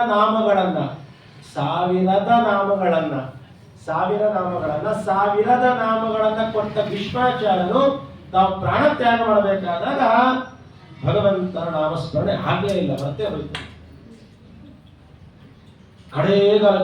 ಕಡೆಗಾಲದಲ್ಲಿ ಮಾಡಬೇಕು ಅಂತ ಹೇಳಿ ಹೇಳಿ ಹೇಳಿ ಹೇಳಿ ಅಷ್ಟೆಲ್ಲ ಚಿಂತನೆ ಮಾಡ್ತಾ ಇದ್ರು. ಕಡೆಗಾಲದಲ್ಲಿ ಆಗಲೇ ಇಲ್ಲ ಅಂತ. ಅಂಥದ್ದು ನಾವು ಯಾವಾಗೋ ಮನಸ್ಸಿಗೆ ಬಂದಾಗ ಒಂದ್ಸತಿ ದೇವರ ಪೂಜೆ ಮಾಡೋ ಟೈಮಲ್ಲಿ ಒಂದ್ಸತಿ ನಾರಾಯಣ ಕೃಷ್ಣ ಅಂದ್ಬಿಟ್ಟು ಕಡೆಗಾಲದಲ್ಲಿ ನಾವು ನಾರಾಯಣ ಅಂತ ಹೇಳ್ಬಿಡ್ತೀವಿ. ಬಿಡಿ ಆಚಾರ್ಯ, ಏಕೆ ಜನ್ಮಲಾಭ ಪರಪುಂಸಾಂ ಅಂತೆ ನಾರಾಯಣ ಸ್ಮೃತಿ. ಕಡೆಗಾಲದಲ್ಲಿ ನಾರಾಯಣ ಅಂದ್ರೆ ಸಾಕು, ಅದೇ ಜನ್ಮದ ಲಾಭ. ಅದಕ್ಕೆ ಯಾಕೆ ಇವಾಗಿಂದ ಒದ್ದಾಡಬೇಕು ಅನ್ಬೇಡ್ರಿ. ಇವಾಗಿಂದ ಒದ್ದಾಡಿದ್ರೆ ಕಡೆಗಾಲದಲ್ಲಿ ಬರೋ ಡೌಟು. ಇಲ್ಲ ಅಂದ್ರೆ ನಮ್ಮ ಅಪ್ಪರ ಹಣೆ ಬರಲ್ಲ. ಸಂತತಂ ಚಿಂತೆಯೇನಂತಂ ಅಂತ ಕಾಲೇ ವಿಶೇಷತಃ. ಯಾವಾಗ್ಲೂ ಓದ್ತಾ ಇದ್ರೆ ಮಕ್ಕಳು ಎಕ್ಸಾಮ್ ಅಲ್ಲಿ ಚೆನ್ನಾಗಿ ಪಾಸ್ ಆಗ್ತಾರೆ. ಎಕ್ಸಾಮ್ ಹಿಂದಿನ ದಿವಸ ಪುಸ್ತಕ ಝಾಡಿಸಿದ್ರೆ ಅವರನ್ನ ಮೇಷ್ಟ್ರು ಝಾಡಿಸ್ತಾರೆ ಅಷ್ಟೇ, ಇನ್ನೇನೇನೇನೇನಾಗಲ್ಲ. ಹಾಗೆ ಯಾಕೆ ಹೇಳಿದೆ ಅಂತಂದ್ರೆ ನರಚಿತ್ತಕ್ಕೆ ಬಂದದ್ದು ಲವಲೇಶ ನಡೆಯುವುದು ಹರಿಚಿತ್ತ ಸತ್ಯ. ಎಷ್ಟರ ಮಟ್ಟಿಗೆ ಒಡನಾಟ ಇಟ್ಟುಕೊಂಡ ಅಪ್ಪಣ್ಣಾಚಾರ್ಯರು ಕೂಡ ಆ ಕ್ಷಣದಲ್ಲಿ ಇಲ್ಲದೆ ಇರೋಂಗಾಗೋಯ್ತು. ಸರಿಯಾಗಿ ಶ್ರಾವಣ ಬಹುಳ ದ್ವಿತೀಯ ಬೃಂದಾವನ ಪ್ರವೇಶ ಮಾಡುತ್ತಾರೆ. ಪಂಚಮಿ ದಿವಸ ಬರ್ತಾರೆ ಅಪ್ಪಣ್ಣಾಚಾರ್ಯ. 3 ದಿವಸಗಳು ಮಾತ್ರ ತಡವಾಗಿ ಬರ್ತಾರೆ. ಆಗಿನ ಕಾಲದಲ್ಲಿ ಮೊಬೈಲ್ ಫೋನಾ, ಮೆಸೇಜಾ, ಸ್ಟೇಟಸ್ಸಾ, ಸ್ಟೋರಿನಾ ಏನಿತ್ತವ ಆಗಿನ ಕಾಲಕ್ಕೆ? ಏನೇನೇನಿಲ್ಲ. ತಿಳಿಸ್ಬೇಕು ಅಂದ್ರೆ ಏನೂ ಇಲ್ಲ, ಯಾವುದು ಗೊತ್ತಿಲ್ಲ. ಊರಿಗೆ ಬಂದು ಹೇಳಿದ ತಕ್ಷಣ ಮೊದಲು ಗುರುಗಳ ದರ್ಶನ ಮಾಡ್ಕೊಂಡು ಬರ್ತೀನಿ ಅಂತ ಮನೆಯಲ್ಲಿ ಹೇಳಿದ ತಕ್ಷಣ ಸುತ್ತಮುತ್ತ ಇದ್ದ ಜನ ಎಲ್ಲ ಓಡೋಡಿ ಹತ್ಕೊಂಡು ಬಂದು ಹೇಳ್ತಾರಂತೆ, ಇನ್ನೆಲ್ಲಿ ಸ್ವಾಮಿ ನೋಡ್ತೀರಾ? ರಾಘವೇಂದ್ರ ತೀರ್ಥ ಗುರು ಸಾರ್ವಭೌಮರು ಗುರುಗಳು ಆಗ್ಲೇ ಸಶರೀರವಾಗಿ ಬೃಂದಾವನ ಪ್ರವೇಶ ಮಾಡಿದ್ರು ಅಂತ ಹೇಳ್ಬಿಡ್ತಾರೆ. ಅದು ಕೇಳಿದ ತಕ್ಷಣ ಅವ್ರಿಗೆ ಆಘಾತ ಆಗೋಯ್ತು. ಅವ್ರಿಗೆ ಎದೆ ಹೊಡೆದೋಯ್ತು ಅಂತ. ಅವ್ರಿಗೆ ಏನು ಹೀಗೆ ಹೇಳ್ತಿದ್ದೀರಾ ನೀವು ಅಂತ. ನಮ್ಮ ಗುರುಗಳು ನೋಡ್ಬೇಕಾನು ಅಂತ ಹೇಳ್ತಾರಂತೆ. ಇನ್ನೇನು ಸ್ವಾಮಿ ಆಗೋಯ್ತು. ತಕ್ಷಣದಲ್ಲಿ ನಾನು ಗುರುಗಳನ್ನು ನೋಡದೆ ಇನ್ನು ಒಂದು ಹನಿ ನೀರು ಕೂಡ ನಾನು ಹಾಕೋದಿಲ್ಲ ಅಂತ ಹೇಳ್ತಾರೆ. ಸಾಧ್ಯನೇ ಇಲ್ಲ. ನಮ್ಮ ಗುರುಗಳನ್ನು ನೋಡಬೇಕು, ನಮ್ಮ ಗುರುಗಳಿಗೆ ಕಾಲಿಗೆ ಎರಗಬೇಕು, ಅವ್ರ ಮಾತು ಕೇಳಬೇಕು, ಅವರಿಂದ ಆಶೀರ್ವಾದ ಪಡಿಬೇಕು ನಾನು. ಇಲ್ಲ ಅಂದ್ರೆ ಈ ನನ್ನ ಜನ್ಮವೇ ವ್ಯರ್ಥ ಅಂತ ಹೇಳಿ ನನ್ನ ಗುರುಗಳ ಅನುಗ್ರಹ ಆಗೋ ತನಕ ಒಂದು ಹನಿ ನೀರು ಕೂಡ ನಾನು ಕುಡಿಯೋದಿಲ್ಲ ಅಂತ ಹೇಳಿ ಅಲ್ಲಿ ತನಕ ಉಪವಾಸ ಅಂತ ಹೇಳಿ ತಕ್ಷಣವೇ ಅಲ್ಲಿಂದ ಹೊರಟೇ ಬಿಡ್ತಾರೆ. ಬಿಚ್ಚಾಲೆ ಗ್ರಾಮದಿಂದ ಹೊರಟೇ ಬಿಡುತ್ತಾರೆ. ಆ ಹೊರಡುವ ಆ ಸಮಯದಲ್ಲೇನೆ ಆ ಮಂತ್ರಾಲಯ ಪ್ರಭುಗಳ ಗುಣಗಳ, ಅವರ ಮಹಿಮೆ, ಅವರ ಮಾತುಗಳ, ಅವರ ನೋಟ ಅದೆಲ್ಲವನ್ನ ತಮ್ಮ ಚಿಂತನೆಗೆ ತಂದುಕೊಂಡು ಆ ಗುರುಗಳ ಸ್ಮರಣೆಯನ್ನ ಮಾಡ್ತಾ ಮಾಡ್ತಾ ಮಾಡ್ತಾ ಮೈ ಮರೆತು ಅವರ ಬಾಯಿಂದ ಬಂದಂತ ಆ ಸ್ತೋತ್ರವೇ ಶ್ರೀಪೂರ್ಣ ಬೋಧ ಗುರುತೀರ್ಥ ಪಯೋಬ್ಧಿಪಾರ ಕಾಮಾರಿಮಾಕ್ಷ ವಿಷಮಾಕ್ಷ ಶಿರಸ್ಪೃಶಂತಿ ಪುರೋತ್ತರಾಮಿತ ತರಂಗ ಚರತ್ಸ ಹಂಸಾ ದಿವಾರಿ ಸೇವಿತ ಪರಾಂಘ್ರಿ ವಯೋಜಲಗ್ನ. ತಮಗೆ ಗೊತ್ತಿಲ್ಲದ ಹಾಗೆ ಏನೋ ಪೂರ್ವ ತಯಾರಿ ಮಾಡಿಕೊಂಡು ವ್ಯಾಕರಣಗಳು ಅದು ಇದು ಎಲ್ಲ ಅಕ್ಷರಗಳನ್ನು ಜೋಡಿಸ್ಕೊಂಡು ಏನೋ ಮಾಡಿ 2 ಸತಿ ಬರೆದು 3 ಸತಿ ಎಳಿಸಿ ಆ ಪೇಪರ್ ಹರಿದಾಕಿ ಒತ್ತಿನದ್ದು ಯಾವುದೋ ತಗೊಂಡು ಇನ್ನೇನೋ ಯೋಚನೆ ಮಾಡಿ ಹೀಗೆಲ್ಲ ಕುತ್ಕೊಂಡು ಬರದಂತಹ ಸ್ತೋತ್ರ ಅಲ್ಲ ಅದು. ಅವರಿಗೆ ಅಸ್ಖಲಿತವಾಗಿ ರಾಯರ ಸ್ಮರಣೆಗಳನ್ನ ನೆನಪು ಮಾಡಿಕೊಂಡಾಗ ಬಂದಂತಹ ಒಳಗೆ ಕೂತಂತಹ ನಾಲಿಗೆ ಮೇಲೆ ಇರುವಂತಹ ಅಗ್ನಿ, ಅವರ ಅಂತರ್ಯಾಮಿಯಾದ ಸರಸ್ವತಿ ದೇವಿಯರು, ಅವರಂತರ್ಗತನಾದಂತಹ ಭಾರತೀಶರು, ಅವರಂತರ್ಯಾಮಿಯಾದಂತಹ ಆ ಭಗವಂತನೇ ಆ ನಾಲಿಗೆ ಮೇಲೆ ಕೂತು ಭಗವಂತ ನುಡಿಸ್ತಾ ಇದ್ದಾನೆ. ಅದು ಹಾಗೆ ಮಾತು ಬರ್ತಾ ಇದೆ. ಆಗ ಬಂದಂತಹ ಸ್ತೋತ್ರವೇ ಗುರುಸ್ತೋತ್ರ, ರಾಘವೇಂದ್ರ ಗುರುಸ್ತೋತ್ರ ಅಂತ ಪ್ರಸಿದ್ಧಿ ಆಗತ್ತೆ. ಇಂಥ ಸ್ತೋತ್ರಗಳಿಗೆ ಮಹತ್ವ ಜಾಸ್ತಿ. ತ್ರಿವಿಕ್ರಮ ಪಂಡಿತಾಚಾರ್ಯರ ವಿಚಾರ ನಾವು ಕೇಳಿದಾಗಲೂ ಕೂಡ ಬದರಿಕಾಶ್ರಮದಲ್ಲಿ ಎಂದಿನಂತೆ ಪ್ರತಿನಿತ್ಯ ಶ್ರೀಮದ್ ಆಚಾರ್ಯರು ಪೂಜೆ ಮಾಡ್ತಾ ಇರ್ತಾರೆ. ನೈವೇದ್ಯದ ಸಂದರ್ಭದಲ್ಲೆಲ್ಲ ಬಾಗಿಲು ಕಪಾಟು, ಇವತ್ತಿನ ಕಾಲಕ್ಕಾದ್ರೆ ಅದನ್ನ ಪರದೆ ಗಿರದೆಲ್ಲ ಹಿಡಿಯೋದೆಲ್ಲ ಮಾಡ್ತೀವಿ ನಾವು. ಅವತ್ತಿನ ಕಾಲಕ್ಕೆ ಕಪಾಟುಗಳೆಲ್ಲ ಇರ್ತಿತ್ತು. ಅದೆಲ್ಲವನ್ನ ಭದ್ರಪಡಿಸಿ ಅದಾದ್ಮೇಲೆ ನೈವೇದ್ಯ ಆದ್ಮೇಲೆ ಮತ್ತೆ ಪುನಃ ಒಳಗೆ ಹೋಗ್ಬೇಕು. ಆಗ ದೇವರಿಗೆ ಮಂಗಳಾರತಿ ಕಾರ್ಯಕ್ರಮ. ಎಷ್ಟೊತ್ತಾದ್ರೂ ಕೂಡ ಬಾಗಿಲೇ ತೆಗಿತಿಲ್ವಲ್ಲ ಗುರುಗಳು ಅಂತ ಹೇಳಿ ತ್ರಿವಿಕ್ರಮ ಪಂಡಿತಾಚಾರ್ಯರು ಆ ಕಪಾಟ ತೆಗೆದ್ರೆ ಒಳಗೆ ಶ್ರೀಮದಾಚಾರ್ಯರು 3 ರೂಪ ತಾಳ್ಬಿಟ್ಟಿದ್ದಾರೆ. ಹನುಮ ಭೀಮ ಮಧ್ವ. ಪ್ರಥಮೋ ಹನುಮನ್ನಾಮ, ದ್ವಿತೀಯೋ ಭೀಮ ಏವಚ, ಪೂರ್ಣ ಪ್ರಜ್ಞಸ್ತುತಿಯಸ್ತು ಭಗವತ್ ಕಾರ್ಯ ಸಾಧಕ. ಆ ಭಗವಂತನ ಕಾರ್ಯವನ್ನು ಸಾಧನೆ ಮಾಡುವುದರಲ್ಲಿ ಮೊದಲಿಗರಾದಂತಹ ಆ ಶ್ರೀಮದ್ ಆಚಾರ್ಯರು ಅವರ 3 ರೂಪಗಳು ಹನುಮ ಭೀಮ ಮಧ್ವ, ಆ 3 ರೂಪಗಳಿಂದ ಭಗವಂತ ರಾಮ ಕೃಷ್ಣ ವೇದವ್ಯಾಸ ದೇವರಾಗಿ ಬಂದು ಅವರು ಮಾಡುವ ಪೂಜೆಯನ್ನು ಸ್ವೀಕಾರ ಮಾಡ್ತಾ ಇದ್ದಾನೆ.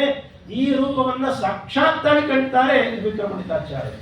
ಒಂದು ಕಡೆ ತಮ್ಮ ಗುರುಗಳಾದಂತಹ ಶ್ರೀಮದ್ ಆಚಾರ್ಯರ ದರ್ಶನ, ಇನ್ನೊಂದು ಕಡೆ ಶ್ರೀಮದಾಚಾರ್ಯರಿಗೂ ಸ್ವಾಮಿಯಾದ ಗುರುಗಳಾದಂತಹ ಭಗವಂತನ ದರ್ಶನ. ಹರಯೇ ಗುರವೇ ನಮಃ ಅಂತ ಗುರುವಾದ ಹರಿಯಾದ ಭಗವಂತನ ದರ್ಶನ ಮಾಡಿದ್ದರಿಂದ ಆನಂದದಿಂದ ಮೈ ಮರೆತು ಅವರ ಬಾಯಿಂದ ಬಂದ ಸ್ತುತಿಯೇ ವಾಯುಸ್ತುತಿ ಅಂತ ಪ್ರಸಿದ್ಧವಾಯಿತು. ಶ್ರೀಮದ್ ದುಷ್ಮಂತ್ರ ನಿಷ್ಠ ಅತಿಗುಣ ಗುರುತಮ ಶ್ರೀಮದ್ ಆನಂದ ತೀರ್ಥ ಅಂತ ಸ್ತೋತ್ರ ಮಾಡ್ತಾರೆ ಗುರುಗಳನ್ನ.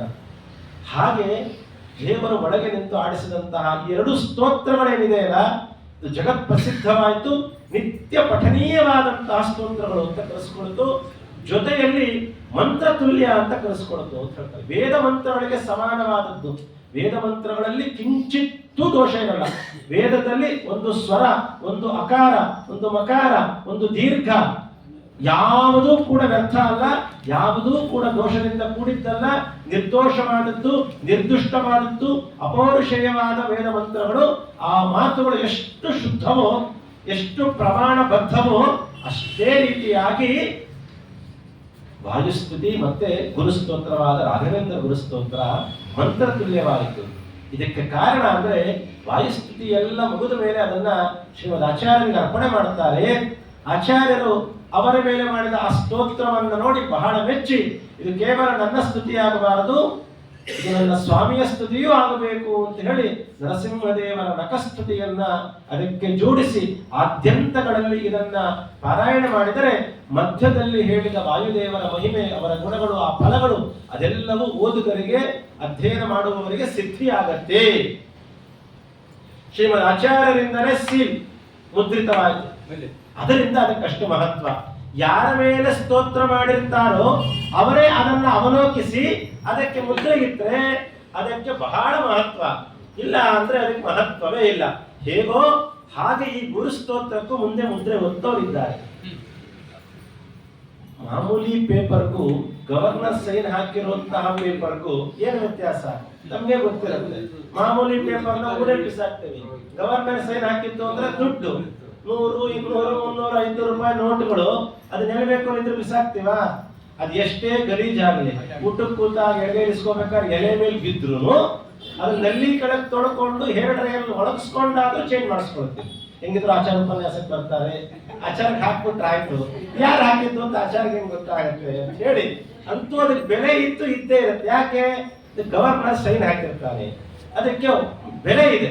ಹೇಗೋ ಹಾಗೆ ಬರೀ ಕಾಗದ ಹಾಕ್ಬಿಡ್ತು ಅಂದ್ರೆ ಅದಕ್ಕೆ ಬೆಲೆ ಇಲ್ಲ. ಈ ರೀತಿ ಮುದ್ರಿತವಾದಾಗ ಮಾತ್ರ ಅದಕ್ಕೆ ಬೆಲೆ ಹೇಗೋ ಹಾಗೆ ಅಪ್ಪಣ್ಣಾಚಾರ್ಯರು ಮಾಡಿದಂತಹ ಎಲ್ಲ ಆ ಸ್ತೋತ್ರಗಳಿಗೆ ಅರ್ಥಾತ್ ಆ ಮಾತುಗಳಿಗೆ ಹೀಗೆ ಹೇಳ್ತಾ ಹೇಳ್ತಾ ಹೇಳ್ತಾ ಹೋಗ್ತಾರಂತೆ. ಹೋಗ್ಬೇಕಾದ್ರೆ ಶುರು ಮಾಡ್ತಾರೆ ಸ್ತೋತ್ರವನ್ನ. ಮಧ್ಯದಲ್ಲಿ ತುಂಗಭದ್ರಾ ನದಿ ಪ್ರವಾಹ ಹರಿತಾ ಇದೆ, ದೊಡ್ಡ ಪ್ರವಾಹ, ಮುಳುಗೆ ಹೋಗುವಷ್ಟು ಪ್ರವಾಹ. ಅದ್ಯಾವುದರ ಕಡೆ ಗಮನ ಇಲ್ಲ ಅವರಿಗೆ. ಗುರುಗಳನ್ನ ಸ್ತೋತ್ರ ಮಾಡ್ತಾ ಹೋಗ್ತಾರೆ, ಈಚ್ಕೊಳ್ತಾರೆ, ಹೋಗ್ತಾರೆ. ಎಲ್ಲವನ್ನ ದಾಟಿ ಆ ಮಂಚಾಲೆ ಗ್ರಾಮಕ್ಕೆ ಹೋಗ್ತಾರೆ. ಬಿಚ್ಚಾಲೆಯಿಂದ ಮಂಚಾಲೆಗೆ ಹೋಗ್ತಾರೆ. ಆ ಮಂಚಾಲೆಗೆ ಹೋಗ್ತಾ ಆ ಗುರುಗಳ ಬೃಂದಾವನವನ್ನು ನೋಡುವಷ್ಟೊತ್ತಿಗೆ ಮಾಮುಗ್ಧ ರೂಪಂ ಸದಾ ಅಲ್ಲಿಗೆ ನಿಲ್ಲಂತಂತೆ. ಅದಾದ್ಮೇಲೆ ರಾಯರ ಸ್ತೋತ್ರವನ್ನ ಮತ್ತೆ ಮುಂದುವರಿಸ್ತಾ ಗುರುಗಳನ್ನ ನೋಡ್ತಾ ರಾಘವೇಂದ್ರ ಗುರು ಸ್ತೋತ್ರಂ ಯಪ್ಪಣೆ ಭಕ್ತಿಪೂರ್ವಕಂ ತಸ್ಯ ಕುಷ್ಠಾದಿ ರೋಗಾಣ ನಿವೃತ್ತಿ ಸ್ತರಯಾ ಭವೆ. ಅಷ್ಟು ದೂರದಲ್ಲಿ ರಾಯರ ಬೃಂದಾವನ ಕಾಣಿಸ್ತಾ ಇದೆ. ಅಲ್ಲಿ ತನಕ ಹೋಗ್ಬೇಕಾದಾಗ ಇಲ್ಲಿಂದಲೇ ಮತ್ತೆ ಆ ರಾಯರ ಗುರುಗಳ ಸ್ತೋತ್ರ ಆ ಬೃಂದಾವನದ ಬಳಿ ಹೇಳಿಕೊಂಡ್ರೆ ಏನೆಲ್ಲ ಫಲ ಅನ್ನೋದನ್ನ ಹೇಳ್ತಾ ಹೇಳ್ತಾ ಹೇಳ್ತಾ ಹೋಗ್ತಾರೆ. ಇನ್ನೇನು ಬೃಂದಾವನದ ಹತ್ತಿರ ನಿಲ್ತಾರೆ, ಅವರ ಮೂಲ ಪಾದಿಕೆಗಳನ್ನ ನೋಡ್ತಾರೆ. ಯೋ ಭಕ್ತ್ಯ ಗುರು ರಾಘವೇಂದ್ರ ಚರಣ ದ್ವಂದ್ವನ್ ಸ್ಮರನ್ ಯಪ್ಪಠೇ ಅಂತ ಹೇಳಿ ಮತ್ತೆ ಆ ಗುರುಗಳ ಬೃಂದಾವನ ಆ ಮೂಲ ಪಾದಿಕೆಗಳನ್ನ ದರ್ಶನ ಮಾಡ್ತಾ ಅಲ್ಲಿ ಮತ್ತೆ ಪುನಃ ರಾಯರನ್ನ ಸ್ತೋತ್ರ ಮಾಡುತ್ತಾರೆ. ಆ ಸ್ತೋತ್ರ ಎಲ್ಲ ಮಾಡಿ ಇನ್ನೇನು ಅದರ ಮುಕ್ತಾಯ ಆಗಬೇಕು. ಒಂದು ಕಡೆ ದುಃಖ, ಆ ಕಣ್ಣೀರು, ಅವರಿಗೆ ಮಾತೇ ಹೊರಡ್ತಾ ಇಲ್ಲ. ಗದ್ಗದಿತರಾಗಿ ಆ ಕಂಠದಿಂದ ಮಾತುಗಳೇ ಬರ್ತಾ ಇಲ್ಲ. ಹಾಗೆಯೇ ಗುರುಗಳನ್ನ ನೋಡ್ತಾ ನಿಂತು ಬಿಡುತ್ತಾರೆ. ಇಂಥ ಕಲ್ಪನೆಯೂ ಕೂಡ ನಮಗೆ ಬರೋದಿಲ್ಲ. ಯಾಕಂದ್ರೆ ಯಾರಲ್ಲೂ ನಾವು ಅಷ್ಟು ಭಕ್ತಿ ಮಾಡಿ ಅನುಭವವೇ ಇಲ್ಲ ನಮಗೆ. ಆದ್ರೆ ಆ ಗುರುಗಳನ್ನಷ್ಟು ಪ್ರೀತಿಯಿಂದ ಅಷ್ಟು ಗೌರವದಿಂದ ನಿರ್ಮಲವಾದ ಭಕ್ತಿ ಮಾಡ್ತಾ ಇದ್ದಿದ್ದಕ್ಕೆ ಅವ್ರಿಗೆ ಏನು ತೋಚತೆ ಹಾಗೇ ನಿಂತು ಬಿಡುತ್ತಾರೆ. ಆದರೆ ಒಂದೇ ಒಂದು ಆಯ್ತಲ್ಲಿ ಆ ಸ್ತೋತ್ರ ಅಪೂರ್ಣ ಆಗೋಯ್ತು. ಯೋ ಭಕ್ತ್ಯ ಗುರು ರಾಘವೇಂದ್ರ ಚರಣ ದ್ವಂದ್ವನ್ ಸ್ಮರಣ್ಯಪ್ಪಟೆ ಸ್ತೋತ್ರಂ ಇದಂ ಸದೇನ ಸದಾ ಭವೇತ್ ತಸ್ಯಾ ಸುಖಂ ಕಿಂಚನ ಕಿಂತಿಷ್ಟ್ವಾರ್ಥ ಸಮೃದ್ಧೇವ ಕಮಲಾ ನಾಥ ಪ್ರಸಾದೋದಯ ಕೀರ್ತಿ ದಿಗ್ವಿಜತಾ ವಿಭೂತಿ ರತುಲಾ. ಅಲ್ಲಿ ನಿಲ್ಲಿಸ್ಬಿಟ್ಟಂತೆ. ಏನ್ ಹೇಳಬೇಕೋ ಗೊತ್ತಾಗ್ತಾ ಇಲ್ಲ ಅವರಿಗೆ. ಅದು ಪೂರ್ಣ ಇನ್ನು 7 ಅಕ್ಷರ ಸೇರಿಸಬೇಕಾಗಿದೆ ಅಲ್ಲಿ. ಆಗ ಛಂದಸ್ಸಿನ ಪ್ರಕಾರವಾಗೂ ವ್ಯಾಕರಣದ ಪ್ರಕಾರವಾಗೂ ಅದು ಸರಿ ಹೋಗುತ್ತೆ. ಇಲ್ಲ ಅಂದ್ರೆ ಆ ಇಡೀ ಸ್ತೋತ್ರಕ್ಕೆ ಅರ್ಥವೇ ಇಲ್ಲದೆ ಅಂತಂದಂಗೆ ಆಗ್ಬಿಡುತ್ತೆ. ಅರ್ಥವೇ ಇಲ್ಲ ಅನ್ನೋಂಗೆ ಆಗಿ ಹೋಗುತ್ತೆ. ಹಾಗಾಗಿ ಕಾವ್ಯ ಗ್ರಂಥಗಳು, ಸ್ತೋತ್ರ ಗ್ರಂಥಗಳು ಇವೆಲ್ಲವೂ ಕೂಡ ಎಲ್ಲೋ ಒಂದು ಕಡೆ ಸರಿ ಇಲ್ಲ ಅಂತ ಅನ್ನಿಸ್ಬಿಟ್ರು ಅದಕ್ಕೆ ಪ್ರಾಮಾಣ್ಯ ಹುಟ್ಟುವುದಿಲ್ಲ. ಅದು ಪ್ರಾರಂಭದಲ್ಲಾಗಿರ್ಬಹುದು, ಅಂತ್ಯದಲ್ಲಾಗಿರ್ಬಹುದು. ಆರಂಭದಲ್ಲಿ ಆದ್ರೆ ಅನಾರಂಭಣೀಯ ಅಂತ ಆಗಿ ಹೋಗ್ಬಿಡುತ್ತೆ. ಆರಂಭಕ್ಕೆ ಯೋಗ್ಯವೇ ಅಲ್ಲ ಅಂತ ಹೇಳುತ್ತೆ.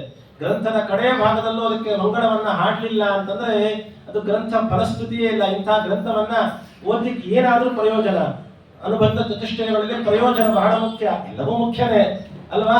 ಅನುಬಂಧ ಚತುಷ್ಟಯಗಳಲ್ಲಿ ಅಧಿಕಾರಿ, ವಿಷಯ, ಪ್ರಯೋಜನ, ಸಂಬಂಧ, ಪ್ರಯೋಜನವೇ ಇಲ್ಲದೆ ಯಾಕೆ ಸ್ತೋತ್ರ ಪಾರಾಯಣ ಮಾಡಬೇಕು? ಯಾವ ಶಿಷ್ಯರು ಇದನ್ನ ಗ್ರಹಿಸೋದಿಲ್ಲ. ಒಂದಕ್ಕೊಂದಕ್ಕೆ ಸಂಬಂಧ ಇಲ್ಲ ಅನ್ನುವ ಮಟ್ಟಕ್ಕಾಗಿ ಹೋಗ್ತಿತ್ತು. ಅಷ್ಟು ಭಕ್ತಿಯಿಂದ ಮಾಡಿದಂತಹ ಗುರುಗಳ ವರ್ಣನೆ ಮಾಡಿದಂತಹ ಸ್ತೋತ್ರ ಕಡೆಯಲ್ಲಿ 7 ಅಕ್ಷರದಿಂದ ಅದು ಮಾನ್ಯತೆಯನ್ನ ಕಳ್ಕೊಳ್ಬೇಕಾಗುತ್ತೆ.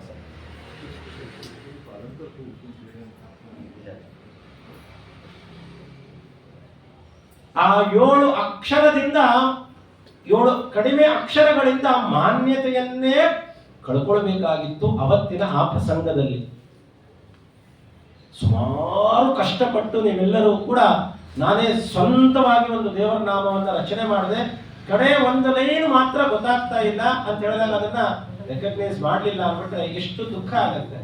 ನಾನು ಹೇಳಿದ್ರು ಲೌಕಿಕವಾದ ಕವನಗಳ ಬಗ್ಗೆ, ಅಂಥದ್ದು ಆಧ್ಯಾತ್ಮಿಕವಾಗಿ ಗುರುಗಳ ಮಹಿಮೆಯನ್ನ ಭಕ್ತಿಯಿಂದ ಮೈ ಮರೆತು ಹಾಡಿದಾಗ ಹೇಳಿದಾಗ ಅದಕ್ಕೆ ಮಾನ್ಯತೆ ಇಲ್ಲ ಅಂದ್ರೆ ಹೇಗಾಗ್ತಿತ್ತು? ಆದರೆ ಕರುಣಾಮೂರ್ತಿಗಳು ಒಳಗಡೆ ಕೂತವರು ಕರುಣಾಮೂರ್ತಿಗಳು. ಅಲ್ಲಿಂದ ಪ್ರಾರಂಭ ಮಾಡಿಕೊಂಡು ಅಲ್ಲಿ ತನಕ ಕಮಲಾನಾಥ ಪ್ರಸಾದೋದಯ, ಭಗವಂತನ ಪ್ರಸಾದವಾಗತ್ತೆ ಅನ್ನೋ ತನಕ ಏನೋ ಅವರು ಸ್ತೋತ್ರ ಮಾಡಿದ್ರು, ಗುಣಗಳನ್ನು ಹೇಳಿದ್ರು, ಅದನ್ನ ಅಪೂರ್ಣವಾಗಿ ಬಿಡ್ಲಿಲ್ಲ ಮಹಾನುಭಾವರು. ಇವರು ಹೇಳಿದ ಇಲ್ಲಿ ತನಕವೂ ಕೂಡ ಸಾಕ್ಷಿ ಹಜಾಸ್ಯೋತ್ರಹಿ ಅನ್ನುವ ದೊಡ್ಡ ಅಂಕಿತದಂತೆ ಸೇರಿಸ್ಬಿಡ್ತಾರೆ ಮಂತ್ರಾಲಯ ಪ್ರಭುಗಳು. ಸಾಕ್ಷಿ ಹಯಾಸ್ಯೋತ್ರಹಿ, ಸಾಕ್ಷಿ ಹಯಾಸ್ಯೋತ್ರಹಿ 7 ಅಕ್ಷರದ ಮಾತನ್ನ ಹೇಳಿದ ತಕ್ಷಣವೇ ಅಲ್ಲಿದ್ದಂತಹ ಪ್ರತಿಯೊಬ್ಬರೂ ಕೂಡ ದಿಗ್ಭ್ರಾಂತಗೊಳ್ಳುತ್ತಾರೆ, ಆಶ್ಚರ್ಯಕ್ಕೊಳಗಾಗ್ತಾರೆ, ಆನಂದಕ್ಕೊಳಗಾಗ್ತಾರೆ, ಸಂತೋಷಕ್ಕೊಳಗಾಗ್ತಾರೆ, ಮುಳುಗಾಡ್ತಾರೆ. ಅಪ್ಪಣ್ಣಾಚಾರ್ಯರಿಗಂತೂ ಅವರ ಆನಂದಕ್ಕೆ ಪಾರವೇ ಇರಲಿಲ್ಲ. ಯಾಕೆ ನೇರವಾಗಿ ಗುರುಗಳನ್ನ ದರ್ಶನ ಅಂತೂ ಮಾಡಕ್ಕಾಗ್ಲಿಲ್ಲ, ಗುರುಗಳ ಧ್ವನಿಯಾದ್ರೂ ನನಗೆ ಕೇಳುತ್ತಲ್ಲ. ಅದು ಎಂಥ ಮಾತು! ನೀನು ಹೇಳಿದ ಇಲ್ಲಿ ತನಕ ಎಲ್ಲ ಮಾತುಗಳಿಗೂ ಕೂಡ ನನ್ನಲ್ಲಿ ಇರುವಂತಹ ಹಯಗ್ರೀವ ದೇವರೇ ಸಾಕ್ಷಿ. ಇದು ನಿಶ್ಚಯ, ಇದು ನಿಶ್ಚಯ. ಇದು ಇತಿಹಾಸಕಾರರು ಹೇಳ್ತಾರೆ, ರಾಯರು ಆ ಕಾಲಕ್ಕೆ ಹಯಗ್ರೀವ ಮಂತ್ರ ಜಪ ಮಾಡ್ತಾ ಇದ್ರಂತ. ಆ ಕಾಲಕ್ಕೆ ರಾಮಕೃಷ್ಣ ನರಹರಿ ವೇದವ್ಯಾಸ ಹಯಗ್ರೀವ ನಿತ್ಯದಲ್ಲೂ ಅನೇಕ ಮಂತ್ರಗಳ ಜಪದಲ್ಲಿ ಇವೆಲ್ಲವೂ ಕನಿಷ್ಠ ಪಕ್ಷ ನಮ್ಮ ಯೋಗ್ಯತೆ ಹೇಳ್ತಾರೆ. ಇಷ್ಟನ್ನ ನಾವುಗಳೇ ಮಾಡಬೇಕು, ಅಯೋಗ್ಯತೆ ಇಲ್ಲ. ರಾಯರು ಪ್ರತಿನಿತ್ಯ ಎಲ್ಲ ಜಪಗಳನ್ನು ಮಾಡುವ ಕಾಲಕ್ಕೆ ಹಯಗ್ರೀವ ಮಂತ್ರದ ಜಪ ಹಿಡಿತಾ ಇರುತ್ತೆ. ಸಾಕ್ಷಿ ಹಯಾಸ್ಯೋತ್ರಹಿ ಹೇಳಿದ ಎಲ್ಲ ಫಲಗಳಿಗೂ ಕೂಡ ಹಯಗ್ರೀವ ದೇವರೇ ಸಾಕ್ಷಿಯಾಗಿದ್ದಾರೆ ಅಂತ ಹೇಳುವುದರಿಂದ ನಮಗೆ 2 ಗೊತ್ತಾಗತ್ತೆ. ಏನು ಗೊತ್ತಾಗತ್ತೆ ಅಂತ ಹೇಳಿದ್ರೆ, ಅಪ್ಪಣ್ಣಾಚಾರ್ಯರ ಮೇಲೆ ಎಷ್ಟು ಪ್ರೀತಿ, ಅಪ್ಪಣ್ಣಾಚಾರ್ಯರ ಮೇಲೆ ಎಷ್ಟು ಪ್ರೀತಿ, ಅವರ ಸ್ತೋತ್ರ ಅದು ಪೂರ್ಣವಾಯಿತು. ಅಲ್ಲಿ ಹೇಳಿರುವಂತ ಎಲ್ಲ ಫಲಗಳು ಕೂಡ ಖಂಡಿತವಾಗಲೂ ಸಿಕ್ಕೇ ಸಿಗತ್ತೆ. ಇದಕ್ಕೆ ಹಯಗ್ರೀವ ದೇವರೇ ಸಾಕ್ಷಿ ಅಂತ ಹೇಳಿ ಶಿಷ್ಯನ ಪರವಾಗೂ ಮಾತು ಕೊಟ್ಟಂಗಾಯ್ತು, ಶಿಷ್ಯನ ಪರವಾಗೂ ಮಾತು ಕೊಟ್ಟಂಗಾಯ್ತು. ಒಂದು ಕಡೆ ಈ ಮಾತುಗಳಿಗೆ ಹಯಗ್ರೀವ ದೇವರ ಸಾಕ್ಷಿ ಎನ್ನುವ ಹೇಳಲಿಕ್ಕೆ ರಾಯರಿಗೆ ರೈಟ್ಸ್ ಹೆಂಗಿದೆ ರೀ? ಹೌದಾನೆ, ನಿಮ್ಮ ಮಾತಿ ನಾನೇ ಸಾಕ್ಷಿ ರೀ ಅಂತ ನಾವು ನೀವು ವ್ಯವಹಾರ ಮಾಡ್ಕೊಂಡಿರ್ತೀವಿ. ನಿಮ್ಮ ಮಾತಿಗೆ ನಾನು ಸಾಕ್ಷಿ, ನಾನೇ, ನೀವು ಯೋಚನೆ ಮಾಡಬೇಡಿ, ನಾನು ಕೊಡ್ತೀನಿ ಅಂತ ಹೇಳ್ಬೋದು. ನೀವು ಕೊಟ್ಟಿರೋ ದುಡ್ಡಿಗೆ ಇವರೇ ಸಾಕ್ಷಿ. 3ನೇ ವ್ಯಕ್ತಿ ತಂದುಬಿಟ್ರೆ ನನಗೆ ಸಂಬಂಧ ಇಲ್ಲಪ್ಪ, ನನ್ನ ಅಂತೀರ ಮಧ್ಯ ನಿಮ್ಮ ಮನೆಯವರ ಇಸ್ಕೊಂಡವ್ ನೀನು, ಕೊಟ್ಟವನು ಕೊಡಂಗೆ ಇಸ್ಕೊಂಡ ನೀರು ಬಂದ್ರ ಅಂದಂಗೆ ನೀವು ಜ್ಞಾನ ಮಾಡ್ಕೊಂಡು ಸಾಯತ್ಲಾಗೆ ಅನ್ಬಿಡ್ತೀವಿ ನಾವು. ಅಯ್ಯೋ ನಾನ್ಯಾಕೆ, ನನಗೆ ಜವಾಬ್ದಾರಿನೇ ಬೇಡ ಅಂತೀವಿ ನಾವು. ಆದರೆ ರಾಯರು ಎಲ್ಲ ಫಲಗಳನ್ನ ಕೊಡೋದಕ್ಕೆ, ಈ ಮಾತುಗಳ ಸತ್ಯವಾಗ್ಲಿಕ್ಕೆ ಹಯಗ್ರೀವ ದೇವರ ಸಾಕ್ಷಿ ಅಂತ ಹೇಳಬೇಕಂದ್ರೆ ರಾಯರಿಗೂ ಹಯಗ್ರೀವ ದೇವರಿಗೂ ಭಗವಂತನಿಗೆ ಎಷ್ಟು ಒಡನಾಟ, ಎಷ್ಟು ಸಲುಗೆ, ಎಷ್ಟು ಪ್ರೀತಿ, ಎಷ್ಟು ವಿಶ್ವಾಸ ಇರಬೇಕು ಯೋಚನೆ ಮಾಡ್ರಿ. ಇನ್ನ ಈ ಗುಣ, ಇದು ಒಂದು ಚಿಂತನೆ. ಇನ್ನೊಂದು ಚಿಂತನೆ, ಇಲ್ಲಿ ಹೇಳಿರುವ ಎಲ್ಲ ಫಲ ಆಗಬೇಕು ಅಂದ್ರೆ ನಾನ್ ಕೊಡ್ತೀನಿ ಬಿಡ್ರಿ ಅಲ್ಲಿಲ್ಲ ರಾಯರು. ಯಾಕೆ? ಅಪ್ಪಣ್ಣಾಚಾರ್ಯರು ನನ್ನನ್ನು ಸ್ತೋತ್ರ ಮಾಡಿದ್ದಾರೆ, ಅಲ್ಲಿರೋ ಫಲಗಳನ್ನು ನಾನು ಕೊಡಬಲ್ಲೆ, ನಾನು ಕೊಡ್ತೀನಿ. ಬೃಂದಾವನ ಪ್ರವೇಶ ಆದ ಮೇಲೂ ಕೂಡ ಅವರ ಬಾಯಲ್ಲಿ ಬಂದದ್ದು ಇವೆಲ್ಲವನ್ನ ಕೊಡ್ತಾರೆ. ಯಾರು? ಹಯಗ್ರೀವ ದೇವರು ಕೊಡ್ತಾರೆ. ಅಲ್ವಾ? ಹಯಗ್ರೀವ ದೇವರು ಕೊಡ್ತಾರೆ, ನಾನೆಲ್ಲ ಕೊಡುವವನು ಭಗವಂತ ಕೊಡ್ತಾನೆ, ಅವನು ಸ್ವತಂತ್ರ, ನಾವೆಲ್ಲೂ ಅಸ್ವತಂತ್ರರು. ಹರಿಪಾದ ಕಂಜ ಲಬ್ಧ ಹರಿಪಾದ ಕಂಜ ನಿಷೇವಣ ಲಬ್ಧ ಸಮಸ್ತ ಸಂಪತ್ತು. ರಾಯರು ಕೊಡುವ ಎಲ್ಲ ಫಲಗಳು ಇದು ಒಳಗಿತ್ತು ಹಯಗ್ರೀವ ದೇವರು ಕೊಡುವಂತಹ ಫಲ. ಇದು ಭಗವಂತನ ಸ್ವಾತಂತ್ರ್ಯದ, ಅವರ ಗುಣಗಳ ಚಿಂತನೆಯೂ ಆಯಿತು, ಅವರಿಗೂ ದೇವರಿಗೂ ಇರುವಂತಹ ಸಲಿಗೆ ಪ್ರೀತಿ ವಿಶ್ವಾಸದ ದ್ಯೋತಕವಾಯಿತು. ಅಪ್ಪಣ್ಣಾಚಾರ್ಯರ ಮೇಲೆ ಶಿಷ್ಯ ವಾತ್ಸಲ್ಯವೂ ಇದರಲ್ಲಿ ಕಾಣಿಸ್ತು. ಆ ಸ್ತೋತ್ರಕ್ಕೆ ಮಹತ್ವವೂ ಬಂತು. ಹೇಳಿದ 7 ಅಕ್ಷರ ಒಂದು ಮಾತಿಗೆ ಇಷ್ಟೆಲ್ಲ ಅರ್ಥೈಸುತ್ತೆ ಅಂದ್ರೆ ಯೋಗಿಗಳು, ಜ್ಞಾನಿಗಳು, ತಪಸ್ವಿಗಳು ಮಾತನಾಡಿದ್ರೆ ಹೇಗಿರುತ್ತೆ ಅವರ ಮಾತು ಅಂತ ನಮಗೆ ಗೊತ್ತಾಗುತ್ತೆ.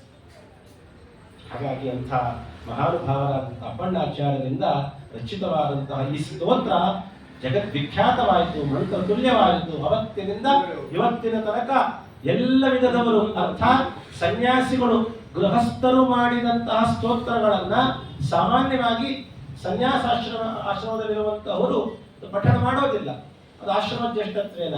ಆದ್ರೆ ಕೆಲವು ಅದರಿಂದ ಪರಗುಳಿದಿದೆ. ಅದರಲ್ಲಿ ಪ್ರಧಾನವಾದಂತಹದ್ದು ವಾಯುಸ್ತುತಿ. ತ್ರಿವಿಕ್ರಮ ಪಂಡಿತಾಚಾರ್ಯರು ಗೃಹಸ್ಥರಾಗಿರಬೇಕಾದಾಗ ಮಾಡಿದಂತಹ ಸ್ತೋತ್ರ. ನಾರಾಯಣ ಪಂಡಿತಾಚಾರ್ಯರಿಂದ ರಚಿತವಾದ ಸುಮಧ್ವ ವಿಜಯ. ಹೀಗೆ ಅನೇಕ ಇದೆ. ಅದರಲ್ಲಿ ಅಗ್ರಸ್ಥಾನದಲ್ಲಿ ಕೆಲವಿದೆ. ಅದರಲ್ಲಿ ಒಂದಾದಂತಹದ್ದು ನಮ್ಮ ರಾಯರ ಸ್ತೋತ್ರ. ಇವತ್ತಿಗೂ ಕೂಡ ಪ್ರತಿಯೊಬ್ಬ ಪೀಠಾಧಿಪತಿಗಳು ಕೂಡ ಸ್ತೋತ್ರ ಮಾಡುವಂತಹ ಗೃಹಸ್ಥರಿಂದ ರಚಿತವಾದರೂ ಕೂಡ ಮಂತ್ರ ತುಲ್ಯ ಹಯಗ್ರೀವ ದೇವರ ಸಾಕ್ಷಿಯಾಗಿದ್ದಾರೆ. ಇದಕ್ಕೆ ರಾಯರು ಕೊಡದಂತೆ ಮಾತು ಅನ್ನೋ ಕಾರಣಕ್ಕೋಸ್ಕರ ಈ ಸ್ತೋತ್ರವನ್ನು ಪಾರಾಯಣ ಮಾಡ್ತಾರೆ ಅಂತ ಹೇಳಿದ್ರೆ ಆ ಸ್ತೋತ್ರದ ಮಹತ್ವ ಎಷ್ಟಿರಬೇಕು ಯೋಚನೆ ಮಾಡಿ. ನಮಗೆಲ್ಲ ಅನ್ಸುತ್ತೆ. ಹಾಗಾಗಿ ಆ ರಾಯರ ಸ್ತೋತ್ರಕ್ಕಷ್ಟು ಮಹತ್ವ. ರಾಯರು ಹೇಳಿದ್ದ ಆ ಸ್ತೋತ್ರದಲ್ಲಿ ಹೇಳಿದ್ದೆಲ್ಲ ಕೃಷ್ಣ ತಕ್ಕ ಹೇಳಬೇಕು.